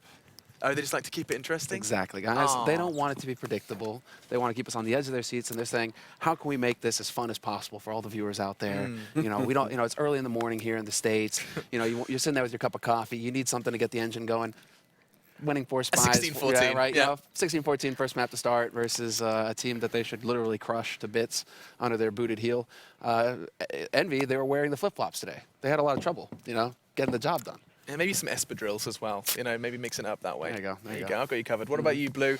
That felt like a pretty kind of strong Liquid coming out the gates. Yeah, well, actually, coming out of the gates is actually the exact opposite. Liquid had a whole lot of problems. Yeah. Starting off, things on their CT side is where we saw a whole load of issues. Quite a few people even had trouble picking up frags for quite the first couple rounds. It's on the T side where we saw them completely flip the book, and then they just came out with this monster performance, specifically Mo, of course, top fragging with 20 or however many frags he ends the game with there, going crazy there on the T side. But CT, we didn't really see that out of them. If Envy don't win the pistol rounds, I think they lose this map with how they played. Like, because what was that? They got 3 rounds at the beginning on the CT half. Really solid start there. Well, no, Envy for rather on their T side start. They pick up the pistol. They get up to 3 rounds. They get slapped a little at the beginning, but at least they're keeping Liquid's economy in check. They're always getting really far ahead as far as the rounds are concerned. It's on the CT side. They win the pistol, and then they get ecoed. And then from there, it just turns into like Envy doubting themselves, Envy struggling, Envy not really putting in the job. Whereas then Mo and Fugly, we were talking about this. It's like Mo and Fugly, they had a weak first half. They come alive in the second half and start doing massive work for Liquid. We talk about Fugly going back, even to the start of the season too, he sort of dropped off a little bit. Fugly, again, was actually one of the really star Liquid players that was doing really good when we had this good period for Liquid, and it seems, again, that at least in this first map from that T side, he was doing a fantastic job of bringing back that old Fugly that we were used to seeing a couple months ago. A lot of the individuals stepped up. I mean, we talking about Fugly, we saw the incredible 5-man, like, ace clutch craziness coming out from them towards the end of that one. But, I mean, I think one of the main points was, for Flaren, that round you said was a choke. I mean, you just said that one round determined the entire, that entirety, that full 30 rounds of Cobble, what came down to 1 round. It feels like very typical NA, though. I mean, you see this again and again where they can't close out games, right? They have the whole site, have the bomb down, and then they start peaking one by one and end up losing the round that eventually just lost them the game, right? Winning that round would have put Envy on no money whatsoever, and it's like a game in your hands. Like you see here, 14-14, just keep on peaking, like peak, and then you end up just going down. Like, work together in that sense and just hold the bomb, because when they're at a low buy, I don't know if they actually had a kid or not, but when you know they're on a low buy, chances are they don't have that much to work with, right? So it's like, it's small things where, like, things that actually cost you games and maps.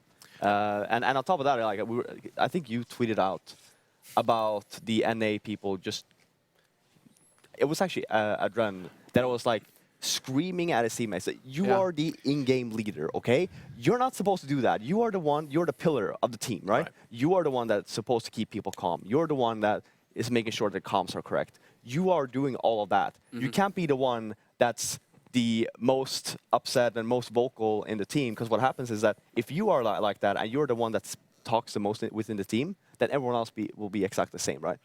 It's like if you lead by example is what you're suggesting. Yeah, but you have to be calmer. I mean, you're an experienced in-game leader. Like, this should not happen at this point in time, right? I'm not saying, I mean, they played great overall, Liquid. 16-14 versus Envy, very sloppy Envy, I'd say. I mean, you saw there on their CT side, Apex just peeking mid by himself. Kenny has just seemed lost at times when they didn't have an op. Very aggressive approach, like missing nades, puts himself in very bad situations, which obviously Liquid, again, they're not a bad team. They will capitalize on that, right? So a bit shaky, a little bit disappointed at how EnVy played. You know, a win is a win, sure, fair enough. But they could have done a lot better. Well, the thing is that I'm sitting here and I'm actually able to hear the comms. And it's been quite a while, obviously, since in the streams we don't get to have those comms anymore, so you lose that little bit of information. It's actually really interesting. It was kind of to get a good feel of like where the team was at, because listening to how they interact with each other gives you just so much information. Not about the, not only the strats, like tactically wise, right? Because that's obviously a big concern for the players is, well, we don't want people listening because that gives away a lot of our strategy. But just listening to a team like EnVy. Yeah, it was sloppy, and yeah, there was some frustration. It's a different kind of frustration from NA, because NA, they just start shouting at each other. And, on the French side, it was much more of like, it's not whining, but it was like criticism, like, well, why like wasn't somebody, mid-round why criticism? wasn't somebody holding my, why wasn't somebody holding my flank? I'm supposed to be first contact, but, like, I should not have to walk, like, they just start nitpicking each other, right? So it's like a scrim when it's not a scrim, this isn't official, you need to kind of tighten up that mindset. It makes you wonder just like where they're at right now in their heads, because in my mind, EnVy are, one of the best teams in the world, and they should be, the gap should be so huge versus, with them versus Liquid, that it shouldn't be a contest, and there shouldn't be any, like, squabbling. It should just be like, okay, we're here to get a job done, and we crush these fools and move on. So there shouldn't be a contest. Cash. That's our next map. That's the one map that you guys on the I was about to say desk, more of like a kind of a luxurious casting couch, love seat, whatever you want to call it, whatever it is. Love seat is right. Yeah. Either way to make a living, right, Later, guys? Alex. Later. Yeah, we know. Yeah, we have the cameras ready and everything. Oh, Blue's getting closer to me as soon as I call it a love couch. I see how it is. Hey, man. What's up? Talk to me about Cash, dude. So Cash for Liquid overall, again, things could look good for them because in a lot of the North American matchups, they've been doing a great job. They've had some really good games versus teams like Complexity and whatnot, who is another really good North American team, and they've been able to perform well in there in the past. But again, against a lot of their European opponents, we just haven't seen that from them, and they've been shut down time and time again on this map. They have some great foundations to work on, but just because of the lack of experience that comes in, again, they don't really get to play against European teams that often. Because of that lack of experience, we just don't see them coming out that strong against teams like Navi and VP and whatnot. So before I kind of probe you guys for a prediction for our second map, whether or not we are going to see a third, it would be Mirage if we do. So before we do predictions, we had an opportunity to speak to Liquid a little bit before they came into this one. Let's have a little look at what they had to say coming into the game.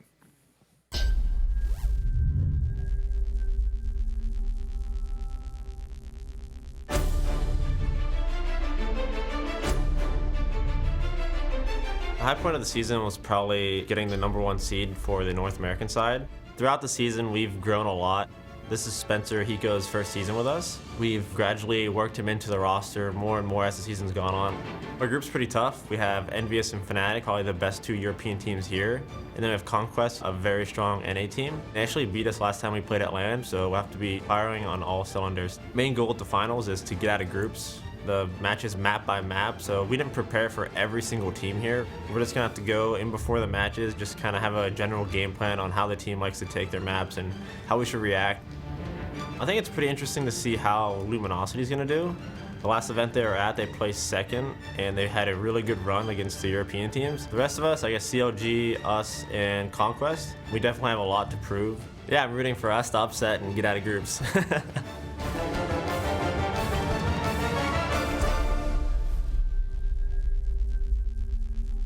Good to hear that Adren is already feeling like there are some big teams to fear in the group, but also he's got a little bit of potential for a Liquid upset. And maybe not though over this one. Why have you got a big smirk on your face? No, because at the end of that video, it does that pan shot over the lights, and all I'm thinking is, like, the lights are just like, we're so excited, we're so happy to be here. Excitement lights.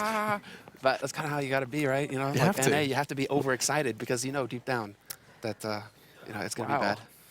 I feel like we need to save this "it's gonna be bad" mindset for Conquest Fnatic. That's coming up, next, and we're gonna have to kind of. Hey man, Shazam, dude, like the name, he's got something up his sleeve, man. I mean, yeah, Fnatic something. I don't know. We'll see. Don't know how much he can have up his sleeve. It's not like one of those like kind of ridiculously long scarves that you keep pulling. That's what I'm thinking, right? It's just like, oh, here's a triple kill. Oh, This is not great. This is not good. Let's just start doing predictions because we need to know where you see this one. Are we going to see a third map? Blue, you said before that this is like their opportunity, right?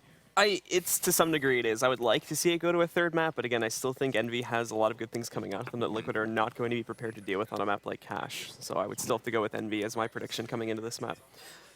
Did you not kind of get like a little bit of hope towards Cobble? Did that not give you an indication? There is a chance, and I did sort of expect Cobblestone to be a little bit like as close as it was. Not that close. I was expecting something like 16-10, 16-9 in the favor of EnVyUs. The fact that it got a little bit that closer does give me some hope for them. But the big key is going to be, again, trying to keep the EnVyUs economy low enough to where they can control that T side and improving their CT side overall, because that's where we saw the big issues for Liquid. If that isn't improved, then unfortunately I think EnVyUs is just going to run them over on their T half.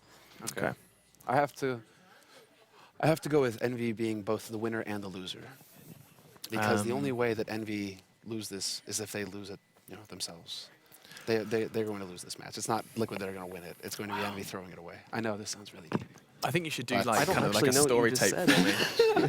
Okay, to boil it down, basically, guys. Give me that, like, the that only one. way the only way that Envy lose this is if they lose the game. So they win both pistols in Cobblestone, and then they throw like a huge number of rounds versus Fugly. I mean, granted, there's individual performance from Fugly who's making it happen, but Envy were in so many situations that they should have just like locked it, and they never did. So you are calling this Envy? I got to call it Envy, winners and losers. Yeah. So we've got ourselves blue Envy, similar Envy. Is this a blue desk? Oh well, it's not. I can tell you, it's not a desk. Is this a blue couch? That's a couch. It's a black couch. I mean, Oh, Sean was saying that Liquid actually could potentially get a map off of Envy, and the way Envy's been playing, it's possible. But in reality, just compared to two teams, Envy should win this map. Yes. They should win 2-0. So then I just got to keep with that. They're going to win. Distinct lack of faith for Liquid. Let's see if they can prove us wrong, though, as it's time for us to dive into map 2 here in this best of 3 to kick off the ESL ESEA Pro League. Lauren and Sean are standing by. Thank you so much, guys, and it's great to hear a lack of faith throughout the entire couch. I was about to say desk. I keep trying to say desk, but it is a couch. Your thoughts? Because you did say, okay, that was a very close game, but in the end, it was Envy closing, right? But coming into this one, this is a better map, let's say, for Liquid. This is the one they wanted. Statistically, one of their best maps as well, percentage-wise, but then it's still Envy, right? So where do we draw the line here? Yeah, I think Liquid can steal this map. Honestly, like Fifflin was saying, EnVyUs is playing very sloppy right now. They're making a lot of mistakes, and Liquid is capitalizing on them. They're capitalizing on over-rotations and just miscues. Couple kind of awkward aiming situations from EnVyUs. I mean, Liquid's making mistakes also, but in a battle of mistakes, I would say it gives Liquid more of a chance. Yeah. And I did just look back at my stats. I was like, oh yeah, it's the best map for Liquid. I just realized that actually Envy have a higher win percentage on it anyway. So it's like, oh, there we go. Stats can be thrown away for now. We get back to the knife round. Well, Liquid look as though they're going to pick this one up. But then again, I almost said that on Cobble. So maybe I need to shut up because this has gone a little close again. What is with these guys, man? At least they closed that out. So they do get the side choice. So let's talk about Cash, and what can we expect here? Because we kind of went into a little bit of depth towards how Envy play this, and their positions are duly noted. You can read the book of Envy, I guess, to a degree. But then overcoming that is a different matter. But that aside, how do we need to look at Envy in this map? What's their sort of style coming in here typically? And after seeing the first map, how much is that going to apply now with Mo there? Yeah, EnVyUs looks like they're doing everything that they typically do. They're not taking Liquid lightly. They're just doing things a little bit more sloppy than what we typically see them. Okay. So what we're going to see out of the CT side is a lot of 2-1-2 setups. Kenny opping the B bomb site with Keo, NBK and Happy over in the A bomb site, and Apex solo playing mid. NBK will help him out for a couple seconds and then go up highway over towards Happy. They'll do like a head stack in the A bomb site. And the reason why they do that head stack in the A bomb site a lot, and I almost guarantee we're going to see it in this match, is because it allows Happy and NBK to both save smokes for late hits.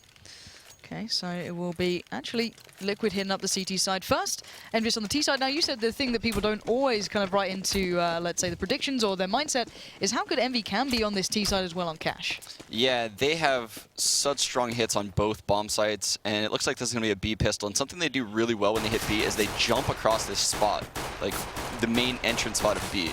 And all the American teams do it really sloppily where they run in a straight line. These guys are always just jumping around, never giving free headshots. And you're absolutely spot on with that, but Hiko's going to have to just deal with this one as much as possible, and he is! That was a beautiful bit of work coming out from him. That's 2 kills in the bag, leaving this back in a predicament that they might actually be able to do something with here. Adren, though, was flashed out, and we are seeing the retake coming in through checkers out of those vents coming in, but it's down to a 2v2 here. Bomb is by Cyan. Great stuff from Happy just to close it down once again. If you're starting to get hope, it's just removed by that man. Yeah, and Happy does that a lot when you watch EnVyUs play. Yeah, he removes all the NA hope. Not even an ounce remains. But great start right there by Spencer. Hiko, he did hit 2 really nice shots there in those dual sprays, but Happy's always on the lurk, and you have to be aware of it, otherwise you're going to pay for it just like that. Yeah, so already good start for Envy coming out. Maybe not as clean as they'd wanted, but regardless, a round on the board is a round on the board, and they've got the 3 rifles coming into play, 2 SMGs, and it looks as though just kind of, you know, split and pick here. They're not really focusing anywhere on the T side at the moment. Yeah, this is a little bit different too, because EnVyUs does tend to do a pretty fast B anti-eco where they Molotov all over the place, like under the vent, in the site, in the vent itself, and they pretty much eliminate all the spots. This is just they're kind of feeling Liquid out, seeing if Liquid's going to anti-strat them on this map, and I think at this point they realize that Liquid isn't anti-stratting, so they're going to go into this B anti-eco, and I almost guarantee they're going to run that B anti-eco I was talking about next gun round, or next eco round, sorry. We'll just keep our eyes on that one. Nice little trade again for Hiko, doing every single time doing a little bit of damage, making the most of it that time. But he does get picked up by the SMGs, and we're going to see the push coming out throughout this map, whether it be on B, on A. We've already seen that Happy's taking control by A, just kind of lurking away as he does. Once again, making a big difference, like that prior round at the very end. But the last 2 players, we've got Fugly here with the Scout and Adren. Adren's got the armor here, Fugly's got the Scout. Maybe they're just going to be a little cautious on this one. And the hunt does begin. Happy's going to find the barrel end of the Scout, but bomb being planted. Fugly found. Adren needs to be very, very careful here, but he might get caught up. But actually, Apex a little careless on that one. I don't know if he's going to be able to catch the rifle. I don't think... Oh, he did. He did get the kill in the end. So Adren actually might make it out of this one in a really nice spot. Maybe. Yeah, this would be a big save right now for Adren. Sadly, just can't close out towards Kenny in the end there. So 2-0 coming in for Envy. Once again, not perfectly clean, but clean enough to keep them going. That round right there is something EnVyUs didn't used to do. What Happy was doing was testing out the waters to see if Liquid's anti-sharding them right now. So he actually might think they are, because he took the A bomb site with relative ease, but it looks like they're heading towards B heavy. Yeah, they're going to do that same anti-eco that I was talking about. Okay, so with the mollies coming into place, and it does seem as though Apex and MBK both have those, so let's see if this is exactly what you're thinking. Actually, Hiko is going to be checking over there. And is it just like off the checklist of like Sean Guest, just like, I tried to work out what you do list.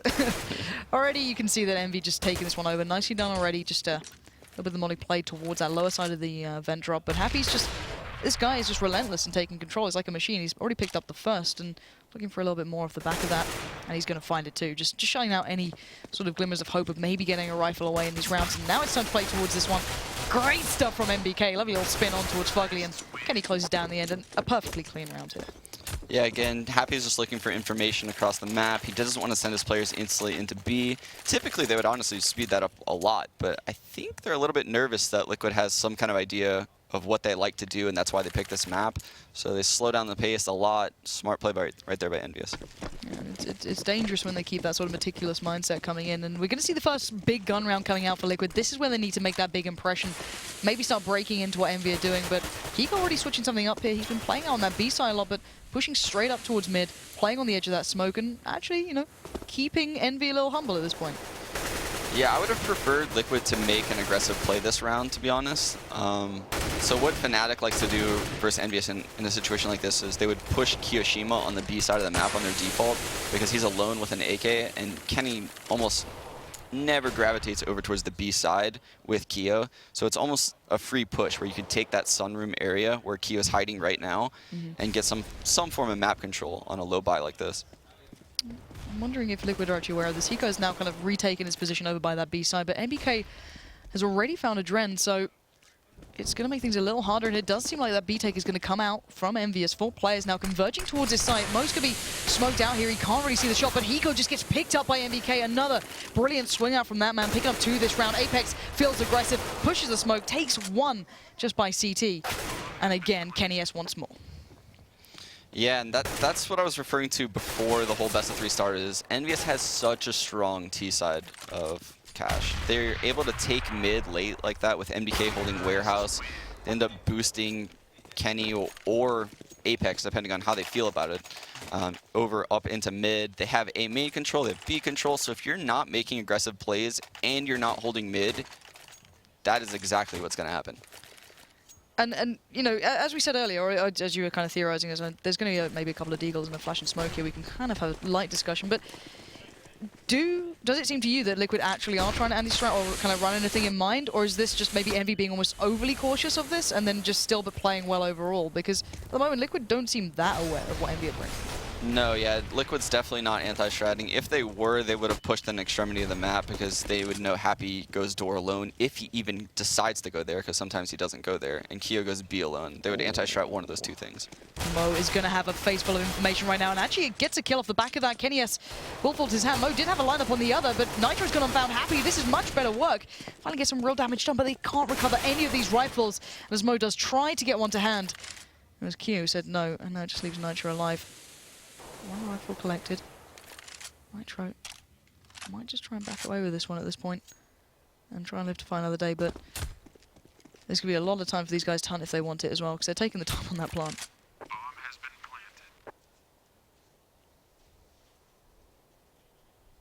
Yeah, and this rifle is really big for Liquid's economy right now. Nitro's really trying to hold on to this.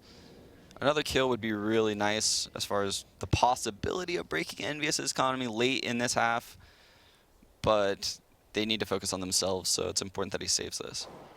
It's going to be Apex who's going to have the shot on towards him. And Nitro's be extremely cautious. I think you might just have heard maybe MBK just leaping through mid, and he misses the shot, and Apex won't. You don't want to give that man a chance to just, you know, line up these shots. And you can see the smile on his face because he knew he missed an opportunity right there. Yeah. And Mo had a bit of a chance here as well. He did manage to take that off away for a real second on towards Kenny, but beyond that, once he tried to get the gun back, once he tried to get some sort of weaponry to hand, it was like instantly Envy just closed the net there. So we are going to see the mollies coming out to play. Envy's economy starting to get extraordinarily strong at 5-0 here. And the CT side, well, they just feel as though they're being kind of bullied around this map, and I'm not really seeing much out from them just yet. And we are going to see maybe a little bit of a challenge through towards mid there. I think this is going to be EnVyUs' set piece on A, where they smoke close tractor, far track towards highway. Oh no, they're just going to run out. Why not if they're confident, I guess, but it does give a chance for Fugly to line him up and drop him down, and he does just that. 3 kills back to back, and a little careless maybe from Envy. I don't know what they were thinking right there. What, do you think that's just like a little bit of a oversight? Just like, okay guys, let's just push it, right? Let's just go. No, it's that thing that you do in Counterstrike when you're up a lot to a little, is you throw all strats out the window and just start playing random. And the reason being is because the other team's trying so hard to counter what they know you like doing. So you're just going to do something totally random. But this is just a little bit maybe crazy. Too far. Yeah, right? a little bit too far on the right end of that spectrum. Well, Envy, let's be honest here, they were like 5-0. So like, okay, let's give that NA side a little bit of hope right now. Let's get them at least one round on the board here. So, you know, it does give a chance for the double AWP to come out to play. Now, this is something you were theorizing very early on this map. Certainly allows that a lot more than the first. Is this going to be the changing factor, do you feel? I'm trying to get hope here, man. I'm trying so hard. It's like, come on, give me something. Do I just need to stop praying? Do I need a miracle right now? It definitely would help them out a lot. You're trying so hard. I appreciate it, man. For the sake of it, right? You know, that's fine. It's fine. I appreciate what you're doing. Oh, I do. But we're all watching the same game, let's be honest here. So, okay, let's see what Mo can do. So we've got Mo and Adren on the AWPs now. It's kind of changed a little bit up for the CT side hold. We're going to leave Mo over by B. I think Hiko's still over that way. I'm not too sure, actually. And Adren's going to be AWPing by mid. And KennyS is going hunted. Yeah, and this is that mid default that EnVyUs is notorious for. Again, these B players are just going to get pinched on the site. It's the same thing that happened the first gun round if Mo doesn't hit a shot real soon. Oh, he's spotting out one, and this may kind of be the cause and effect, and he just doesn't react quick enough. He just gets picked up by Checkers. Now Hiko's been playing the back side well. He did get swung out last time onto by MBK, but at least he trades out on the one frag there. But still, even a 3v4, the T-side has the advantage, and Adren is burning alive. Has to back away from that shot with 30 seconds left. Again, that kind of close in through towards that B site. Keo being the swing out player, and MBK as well going through those vents. Liquid getting overrun every single time here. Yeah, and Nitro shouldn't have even made that play right there. He knew Happy was lurking somewhere in mid. Happy's always lurking somewhere in mid. They needed to save these guns, and now they're going to be in a pretty bad economic situation. Actually, no, all 5 lived the round before, so they might be able to buy this next round. Have to wait and see. Fugly might stay alive. How much money have we got here? 3.6 there. I think Liquid might opt to save based on their economic situation, but they could force up with maybe a guy with like a pistol and a guy with a mag. We'll see. It worked for Mo last time, let's be honest, and he was able to do something pretty impressive, but No, they could definitely buy here. They should buy here. Let's see what they go for. You can see the Hiko's. Yeah, Hiko's like, actually strange asking right now, are we conversation, buying or are we saving? Because people were arguing about stupid stuff. You're gonna get frustrated at this point. Like even Semler was saying on the couch there, it was like we can hear Envy like mid-round having kind of like not discussions, but he's kind of frustrated moments. But a double stack out towards mid here, so Hiko kind of pushing forward. Nitro kind of supporting from those sandbags. Nice little bait out from both of them, just trying to bait Happy into that play. So they've finally taken down Happy in mid, but now there's still those other 4 players who've been pretty instrumental thus far towards his B hit. Gonna force Mo out of position. He just gets swept aside. Apex deals with him. Apex again predicting exactly where they were coming from. Gonna molly out, deny that push up, and force all of Liquid to just pour him through one dimension essentially. Yeah, and actually what EnVyUs just did was that anti-eco that they ran way earlier in the half that I said that they would run, they predicted that Liquid would be saving this round incorrectly. But it's such a strong strat that it allows them to enter the site just how they did. Apex knows really the only place for that guy to be hiding is in the vent, so he takes advantage of that. Just very smart situational play. Well, suddenly they did get a little bit closer onto this one, but it's become a little bit impossible here. But Fugly is actually down to this 1v1. Time is not really on his side, let's be very honest here, and Apex has the plant as well. And Apex even tries to catch him on the heels on the way out, but both trying to make a mad dash to keep hold of these guns. Both do. So, I don't know where we're going to find the silver lining here, because really for Liquid, they tried to adjust and they finally went out in mid. But as you said, it was almost like, okay, Envy still went to kind of what happens when the other team are on the pistol rounds, right? So they went back to that sort of play and it worked still. So where can you stop this? Like there has to be a way to stop this. Is the lack of utility? Is the lack of bond? Like where does the buck stop here? Because surely Liquid need to do more than this. There has to be something. Yeah, they have to play more aggressive. They're allowing EnVyUs to set up in middle, and they're ending up with 2 guys in the B bomb site, 3 guys towards the A bomb site, or even 2 guys A bomb site, 1 guy CT spawn, holding the Z connector lurk.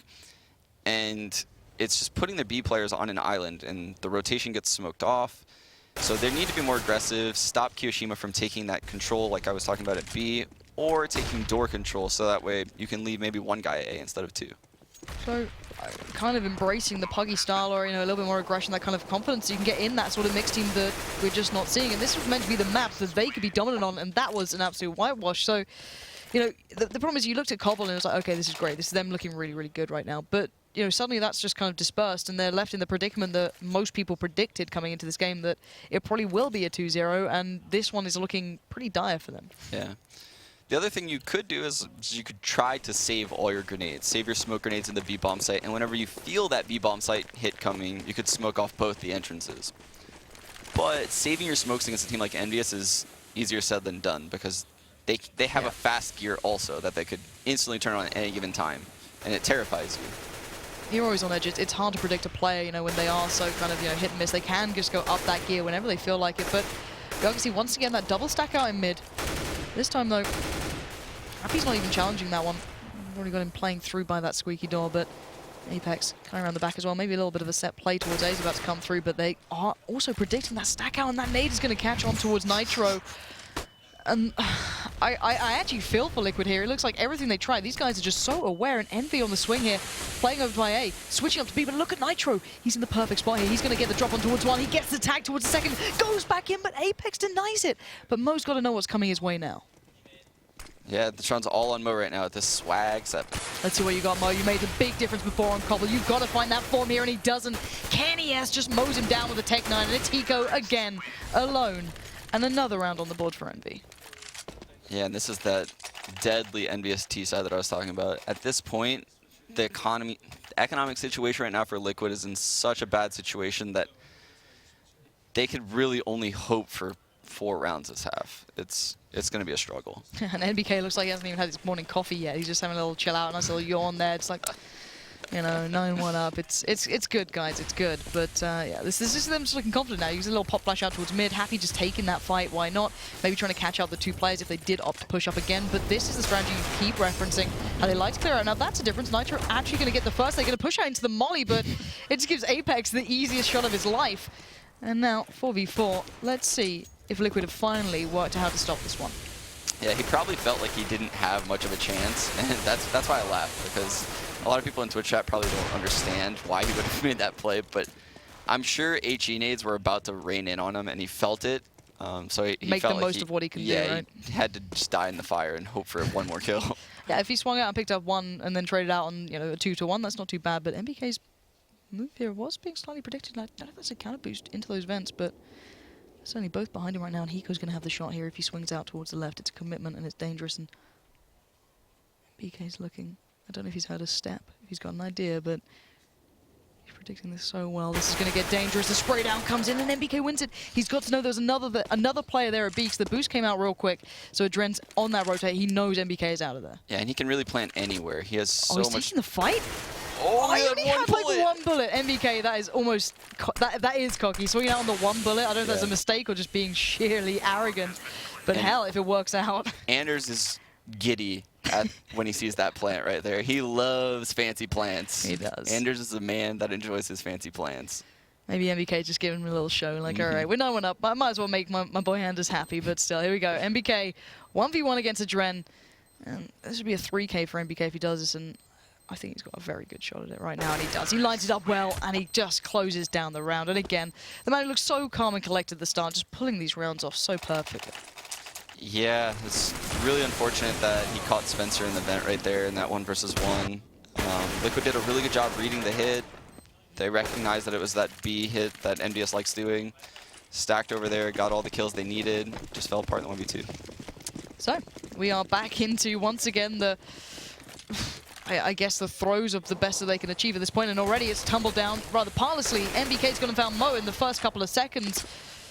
And already, this man who closed out in a 3K last time, kicking off so strong again, but this is a nice little start coming back in. Adren's found a little bit of a piece in that smoke that he can just find an angle through, sitting just on the back of that one.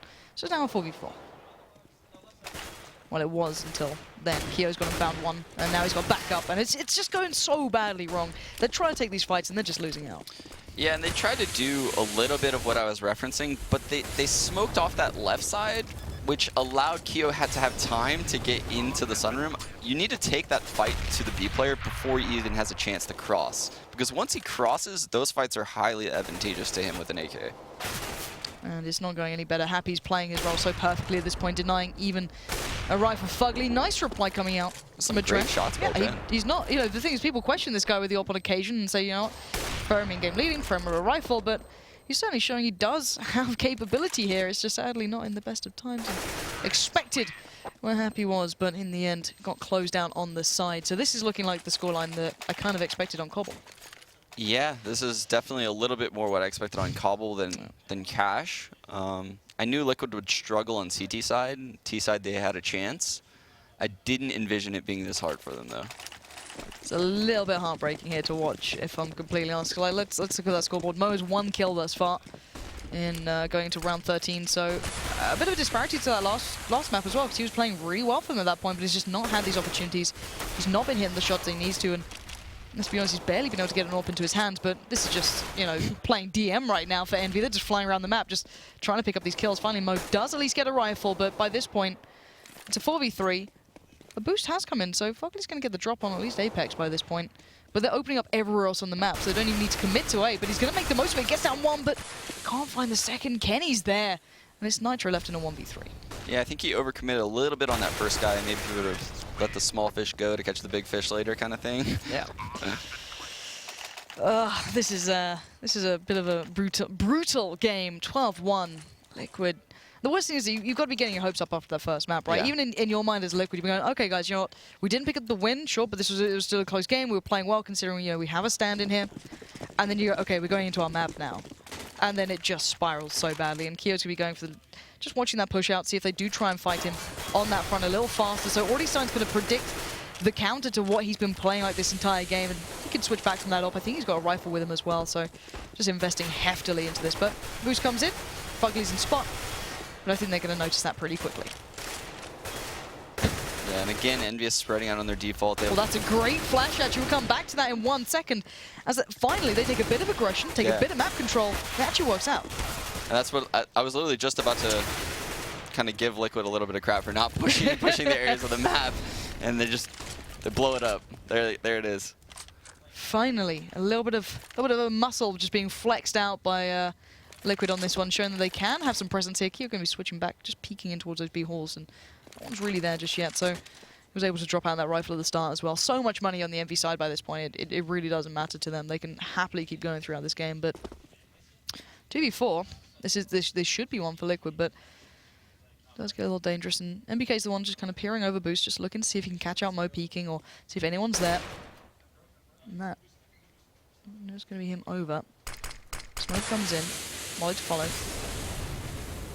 Clears out mid pretty comfortably here, but two players are playing in on this side here. They're going to try and pinch it from both sides, so Keo's going to be just kind of like smoking out by that truck, just trying to do the default play to it, but MBK getting caught up means that they know exactly where Keo was. They get the time to take the shot, and they do. So finally, Liquid get another on the board. Yeah. Glimmer of hope. No. I'm not even saying that. No. I tried to do this earlier before it came to scoreline. You just looked at me like, why are you lying? Why are you always lying? We're not doing that. Stop it, Dank Memester. This guy. It's like you used to be so professional, and now you're like employed. It's like, nah, screw this, but still. Okay, so finally that little bit of aggression, that dash of aggression actually worked out. But you can't just do that pop flash into A main every single time, right? So it's this. I feel the scoreline is going to just remain this way. Like, what else can they do here? It's a nice little switch up though. Nitro's going to be heading over towards B, and Dren's been just kind of pushing forward in mid instead of Hiko this time. So maybe just switching roles a little bit here. God, Hiko just playing up on that side. And Fugly flying out. But again, this is one of the slower rounds from Envy. You said this before, you know, they're known for being quite the aggressive team that just go in on these fights, but we're seeing a really nice different side to them as well. Yeah, and this is what I was referring to, is a lot of people have the misconception that EnVyUs is a fast-paced team and they have to rush, and things have changed. They're not that team anymore. Showing that they do have some real versatility to their playstyle, and thus far it's worked really nicely into this game, but first pick this time, going to head over towards Liquid, so maybe they can make more of this. A nice little boost towards the site as well. Fugly's going to make... Oh my god, did they just fail the boost on each other? That's given a chance now. MBK's found Mo, and they are just falling like flies. Fugly is completely blind, and that was absolutely appalling. Envy's just taken over the site, just stepping out. Yeah, I love that you're just laughing now. It's gone from like analysis to just like, nah. I was laughing because you're describing like you just smelled like poop or something, you know? Like, you're grossed out by what you saw, you know? Am I wrong? Don't make me be the bad person here. I can see your face. They can't at home. I can see what you've been like frowning at. All right, but the retake is coming in. It is a 2v2, and it goes about as well as you'd expect here. Envy just with the lockdown. Stop laughing. Jeez. They're trying, all right? They get like a medal for turning up. I'm not laughing at them. It's mean. Everyone thinks you're this nice guy online, and actually, that's not true. It's awful. Everyone's finding out. But no, you did say, okay, the Liquids on the CT side, we're going to have a really rough time. Yeah. Now they're going to the T side. They probably needed a little bit more of a cushion than 2 rounds to work with here. Really? Fiffy walks over after watching the NA abuse go down. It's like the quiet fist bump of, I'm with you. He's one of us now. You know, he lives in NA. Oh, he's joined you. Yeah, so you can abuse when you live here, right? Yeah. Okay, that makes sense. It's okay. So, okay, they're going to be going in. I'm trying to find, like, any glimmer of hope. And there's very little here. But let's talk about the T side of what, if there was more time to see, if they didn't only pick up 2 rounds, what does Liquid have to bring to the play here on a T side? They're going to have a lot of aggressive plays towards middle. Push EnVyUs off of middle. Likely make them push in A main or door, because that's what they typically do when you take control of middle, and then frag those players. All right, well, 13-2, it is what it is. Let's see what Liquid can bring out here. They've got to just from the very offset, there's no 2 ways about it. They've got to be absolutely flawless in this, and Happy might just be, please check. Please, no one checks, and he just gets complete all the information. He does get picked up by Fugly, and actually does minimal damage in comparison to what he could have done there, which means this 4-man just kind of hit squad is roaming around the map here, and it's actually working out. It may not be pretty, it may not be beautiful, but they're in on the site, and they should be getting that bomb down.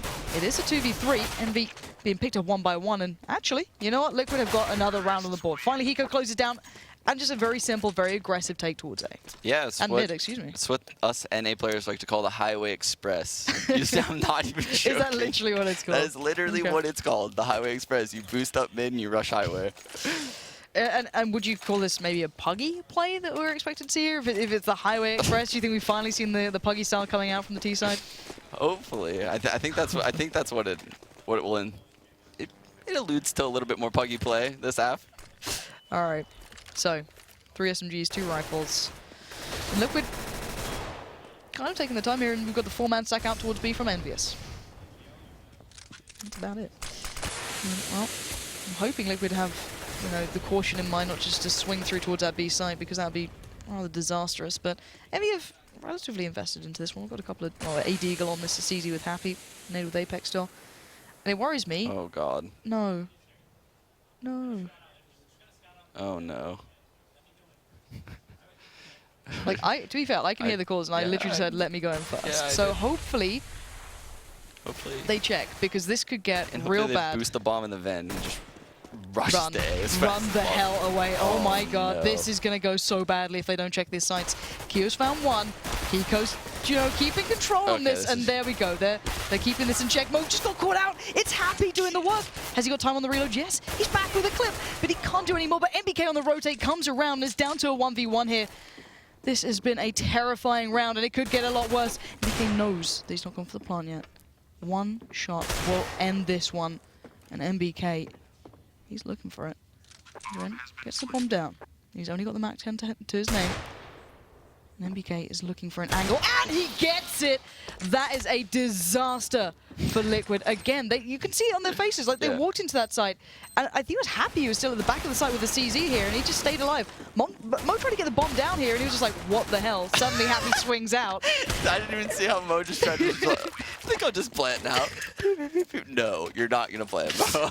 Definitely not. But I think that sums it up, right? That has been kind of the story throughout this game, whether it be in the first map to a very small degree, or into this map to a very obvious degree. But 14-3 now, everything being bought into here, and, you know, Mo's... Has no armor with the AK. What? Why did they go? Okay, switch it out. I was like, Mo, are you good right now? You good, bro? I think he's okay now. He's okay, but we are once again seeing quite an early B presence from the EnVy side, maybe expecting a little bit of a presence there from the T side, trying to make the most of them on the kind of lighter guns, let's say, but they are going to be heading over towards the A side, so finally not just straight up committing towards B when they've not got any information elsewhere.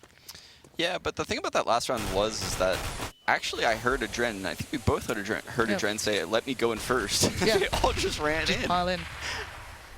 Maybe a lack of communication really being an issue here, or just kind of the lack of people listening. They do speak several different languages, a lot like... wait, no, they only speak English. Wow. Wow. And, well, it's gone about as well as we expected by this point. And actually, finally, we are going to be seeing this one coming a little closer to a close. 50-3. You know what? I had my hopes high after that first map. I expected a lot from Liquid, and I think we're seeing every possible downside to having Noah stand-in, to having this kind of like mix-up in roster. Everything that could go wrong essentially has gone wrong in this map, at least in my eyes here. And EnVy, well, they don't need help to be good at this map.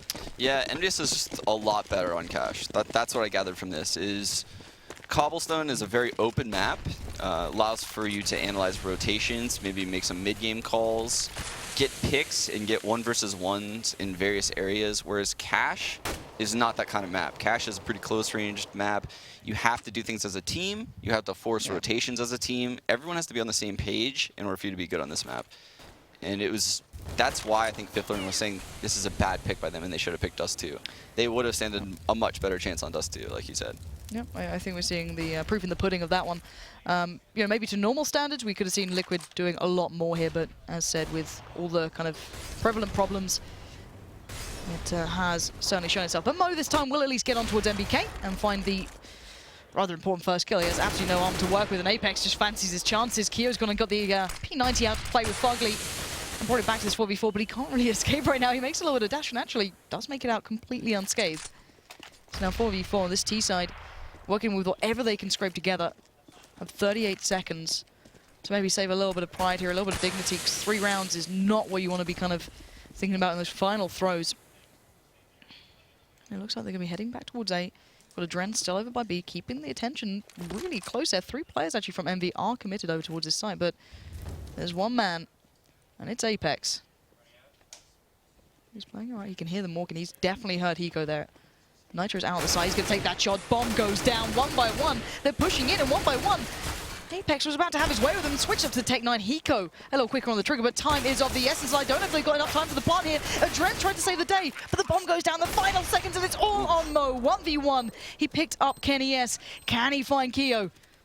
Kit on Keo. Mo's looking for it. He makes a lot of noise, but he closes it down. Beautiful little shot coming out from Mo in the end. 3 kills for him. The comeback's real. The comeback's on. It's clearly, on. right? That's it. This is it. That's all they needed. It's done. It's done. A little bit of hope goes a long way. I want to see the early GG, the FPL early GG right now. Can we get it? Someone, please.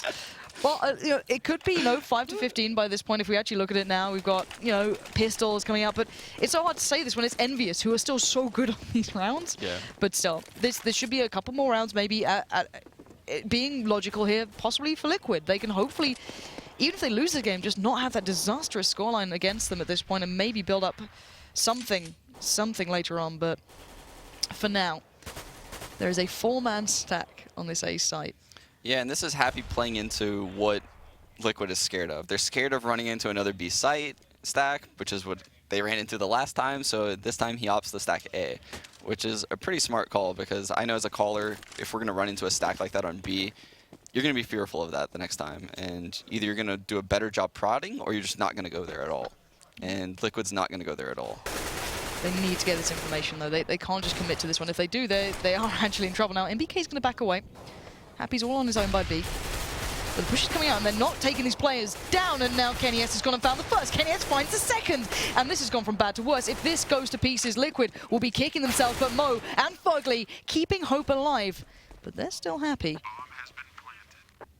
And Fugly's a little low. Dren's tagged, but they shouldn't lose this. They should not lose a 3v1 like this. They've swung out, they've got the peak, and there we go. Closer comes out from Mo, and we're going to get another one on the board. Yeah, good shots, I guess, hit by Liquid right there, because they did run right into the stack, and I thought Apex was going to be able to close out the round for EnVyUs, and Fugly hit a really nice AK headshot on him entering the A-bomb site. All right. Let's go a nice little spawn with the AWP here. I'm wondering if he's going to go for something a little more confident, but of course, at this marker, it's still quite treacherous. 5 to 15. Envy back on the kind of force up here. Deagles are plenty, actually. A little bit of smoke here, a little bit of flashes. They're actually going for something off the back of this now. Boost comes out, and Apex is straight up in mid. He's actually pushed right through that smoke, and Happy's going to be waiting ever so patiently, but look at Apex. He's gone right around the back. This could be a disaster. Fugly gets completely executed, and now Liquid, we left scratching their heads as to what the hell just happened, and he wants more. And why was no one watching that? Okay, Mo switches round, finds Apex, but 4v4 suddenly got a little bit more dangerous here. Yeah, and if Liquid makes an early play right now to the A-bomb site, they're making a huge mistake because they should know that Apex killed their B-lurker. Oh my god, Happy just had the perfect shot towards Adren as well, and no one's pressured him out. No one's pushing him out of position. No one's got a molly left. Only one nade towards Mo. He's going to commit that in, but Happy still survives by 39 HP. He's got backup as well in the form of Keo. And a couple of shots hitting here will make this one a real disaster, and it's starting to go so badly wrong. And now it's just Mo alive. He has to keep hope together with a little bit of luck. Maybe he can pull something out. He is fighting tooth and nail to keep his team, well, not even his team, but the team he's currently playing for with a little bit of pride on the line here. But it's Kenny up against Mo. Bomb is you might have just heard that Mo say, Mo just shouting out no, but it is what it is. Kenny predicting it well, just takes him down on the plant for short. And it will be Envy closing down the game. Yeah, and Envy showing why they're considered by many to be probably the best team in the world after that last major. All the roster changes recently. I would still probably put them as the best team in the world right now. They certainly have the talent there, and when they get those performances going, you can see why. They are so talented. But still, let's kind of obviously have a little bit of a touch towards the Liquid boys who, put up a very admirable performance on the first map. Sadly, the second didn't look so good. No, not at all. Yeah, it was, and the sad thing is that was the map that we, if it was a regular day, if it was your everyday kind of game, if it was maybe with their full lineup, you could have seen something on, but it wasn't to be, and it is what it is, right? I do think that Liquid would have had a better showing if Elige was here today, especially on Cash. Mo helped out a lot on Cobble, though. So Mo held his own. I would have been interested to see what would have happened on Cobble, because I think Mo did a really good job standing in for Cobble. No, I'm 100% with you. I think that Cobble was actually a really good plateau for Mo to show what he's got, and he did really nicely off the back of it. So I'm kind of hoping from that he can, he doesn't get too much turn of abuse, because he actually played very, very well on the first. I think the second, no matter who was standing in, you're always going to be with that deficit of not having your standard lineup. But still, I think that's enough from us. It was a pleasure getting to castle you, Sean, and I'm sure the NA fans will be so pleased, so pleased. But still, anyway, guys, it's been a pleasure, but let's head over to the stage with Sadakist. Thank you so much, Pandy and Sean, standing by with Apex. Pretty good game. I want to focus first and foremost on Cobblestone, because that was a lot more interesting than what Cash was. That was a little bit more expected. You guys had a bit of a slow start. You're known for slow starts in the morning. I talked to Kenny between games. He said CT side was an issue. Communication specifically was an issue. How did you feel in your position on the team? Well, that was pretty hard for me because I rotated a lot and I get killed always first pretty badly. So yeah, my game was really hard at City, but we lost too many key runs, two key runs I would say. The first one is the anti-eco, the first anti-eco that there are miscommunication between us, and the other one is 1 and 2. We lost a 2-on-1 against Fugly or something on B side, and yeah, we were bad after that, and we were double eco, and that was pretty hard for us. But yeah, we managed to come back and win the map, but we played terrible. Yeah, obviously a lot more organized than Cash, and their style on Cobble was a little bit quicker. They were able to, in Mo's case, almost play with a little bit less care, a little bit more freedom, and Fugly, obviously that 1-on-5, which turned into 1-on-2. That caught you guys off a little bit, I'm sure, just not having that scouting report against them. But how important is it to get this game out of the way early, to identify those problems, specifically at a tournament like this where we've got best of threes over multiple days? You guys are done, you can go home, you can address the issues. How important is that? Yeah, that's good, but me, I don't care to play morning or something. It's like I'm always focused. And yeah, we woke up at 7, so we had time to wake up ourselves and have energy. So yeah, it's okay for me. I guess in that sense, yeah, the time zone difference. I guess it's evening for you guys anyway. But again, overnight, going back to revitalize things. What else do you guys need to work on? You know, individual. You said it doesn't matter for you how you played morning or night, but comfortable feeling. Kenny was a little bit slow on Cobble. Any adjustments you have to make moving forward, knowing that you might be playing Fnatic in the next game per se? We just have to focus on our team, you know, on our think about the team first and then individually. And we didn't do that on Cobble. We thought first individually and then team, and that wasn't good, specifically on this map, which is really T side. So yeah, just focus on our game, our A game, and if we play our A game, we can beat Fnatic if they beat Conquest, for sure. All right, well, thank you so much. We do look forward to seeing you guys again tomorrow. I think it's very interesting what you said. It is a team game first. You've got to remember that. And as such, we are going to head over to the analyst desk where they'll talk about the entire team's performance with Machine. Indeed, we will, Matt. Thank you very much. And good words there from Apex, saying that, yes, we beat Liquid with that performance, but we would need something different to pick up that win up against Fnatic. He looks pissed off. He does not look happy. He doesn't look like somebody who just won a match, a key match, you know, to put him into a winner match of a group. He looks like somebody who's actually like reliving all of the problems of his life and, you know, wondering, what does it all mean, Alex? What does it all mean? The boys in blue, yeah, they got through that one. I'm wondering, man. Why did Cash go so differently to Cobble? Like, I mean, we came into that, and let's be honest, the first thing, all of you nodded and agreed in agreement, saying, you know, Cash is the opportunity for Liquid to pick up a win, and that did not look like that whatsoever. Actually, to be fair, the only counter argument was from you, Robin. You were like, actually, Dust 2 should have been their choice. Why did they go for Cash? Yeah. I mean, their whole CD side, Liquid, just sums up like round 7, where Mo is in checker room with an op. Yeah. And he either doesn't get communicated that they're out mid towards vents, or they just weren't paying attention. Because like, I was expecting the streamer mode to come out there. He's holding B, he gets killed from vents, and he gets a vents. I said, 3 vents. It's like, okay, where's the guy in middle? Like, why are there like no communication there? It's like, they can come in vents, they kill you in checker room. You should probably back up. Instead, you're sitting there, you end up dying, and then you leave the whole B bombs like completely open, and then that was the whole CD side. So yeah, maybe Mo was struggling throughout the whole CD side, but I mean with comps like that, with like no real game plan throughout the whole CD side, yeah, you know, it's not easy. That's where it's really tough, though. I mean, you bring up Mo as the example, but he is like that stand-in, and that was going to be like the real, I think, pivotal figure for the team. If he's able to step in and have a performance like he did in the second half of Cobblestone, where he's just hitting shot after shot and really pulling them through the fire, that's when, you know, you could actually imagine Liquid winning. But yeah, clearly, if they're having issues with the setups, and then he's getting the one, you know, he's the one out there with his ass in the wind, this is what happens. They just get crushed, right? You know, Envy. If Envy find weakness in your roster, they're not a team to pass that up. That's what a tier 1 team does. Is crushed a fair statement for you?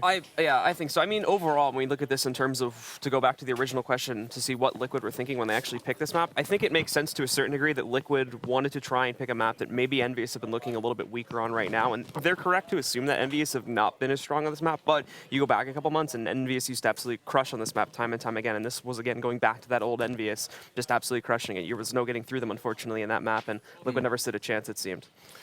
I mean, yeah, they're not going to be looking too comfortable after that one. Definitely Cash, little lesson being taught. I do want to kind of come back to that Mo factor because it's going to be our last opportunity to really talk about it, because we won't be seeing them again with Mo at the helm. We're going to be seeing Elise return tomorrow. We had an opportunity to see, what he was capable of, and I think, Lauren's statement was he held his own. Would you guys kind of agree with that statement? It was an opportunity to see. Throughout the whole Cobblestone game, he played great, and then on Cash, sure, C side. He was missing a little bit, but he saved them a bunch of times on their T side as well. Got the kills on their T side that he needed. Almost ending up winning that round, the last one there as well, getting shot through the smoke when it was planning. So overall, I think that Mo is he's been around the block for so long, right? Back in Source, been to a lot of events. You kind of know what to expect, but at this point in time, right? Yeah, sure, he's 29. It's probably time to retire, like everyone else. I mean, getting a bit. But yeah. But yeah, I think overall I was expecting a lot worse coming in from Mo, but he actually did surprise me a little bit. I think this was a little bit of pressure also coming in for Liquid, where it's fresh on the first map. They're coming into it, they're going to be scrappy because the series isn't done. But when you're down 1-0 versus Envy, you got that pressure on you. I think we saw a big change in how they handled that as a team, because at least twice they walked into stacks where Envy are ecoing, and Liquid just walk into it anyway, even taking their time, even with the opportunity to back off. They still just okay, we're going to go onto this site, and they lost one of those rounds on the B site, where it's just that should never, ever happen, right? And if you're making weird decisions like that, and just basically walking in and giving Envy a chance to win, and then you're losing the clutch rounds, which we also saw, the NBK versus Adren there in the replay. If you're losing rounds like that as well, there's just nothing. Your morale is going to be crushed. There's You're just no not going to have any redeeming feature. fight. Exactly. There's nothing really that just seemed to go their way at all, whether it was the calling or the clutches. Well, I mean that's the mentality. That's the enemy mentality as well. When you end up losing the first map that you're supposed to win, yeah, for sure. They don't have the mentality to just scratch the whole map, right, and go back to map 2. Don't even count map 1 as anything. How many people are? I mean, how many people are capable of that, though? Let's be honest. And to be fair as well, I mean, it's bad. Sean is turning into me, where there's no analyzing anything. It's just laughing, right? It's like, how?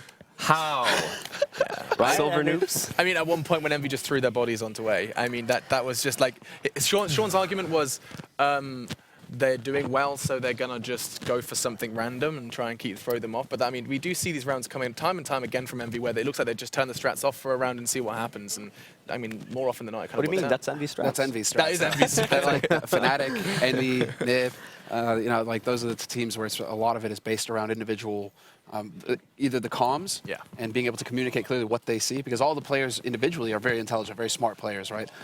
So that's that. When it comes to that core team, the overlying strat is just actually spread out across the map. Somebody take a pick. We win that pick. Great. There we go. We're going to go through there. Is that quite literally where it's at, or I mean, it feels like there must be some sort of framework beneath that. There is definitely going to be something there. There is. I mean, Happy does try and put in some work on anti-strats, etc. But I think a lot of the time, those are more like guidelines, right? They're not hard anti-stratting like Sean used to do, for example, where it's just this is what they're going to do. Oh, I see this smoke. This is what it means. It's you see that smoke, and Envy might be on the other side of the map because that smoke doesn't actually mean anything for them. They're just yeah. So I can't even imagine how frustrating it must be to be playing against a team like Fnatic, a team like Envy, who have that particular style where it's actually they don't even know what they're doing.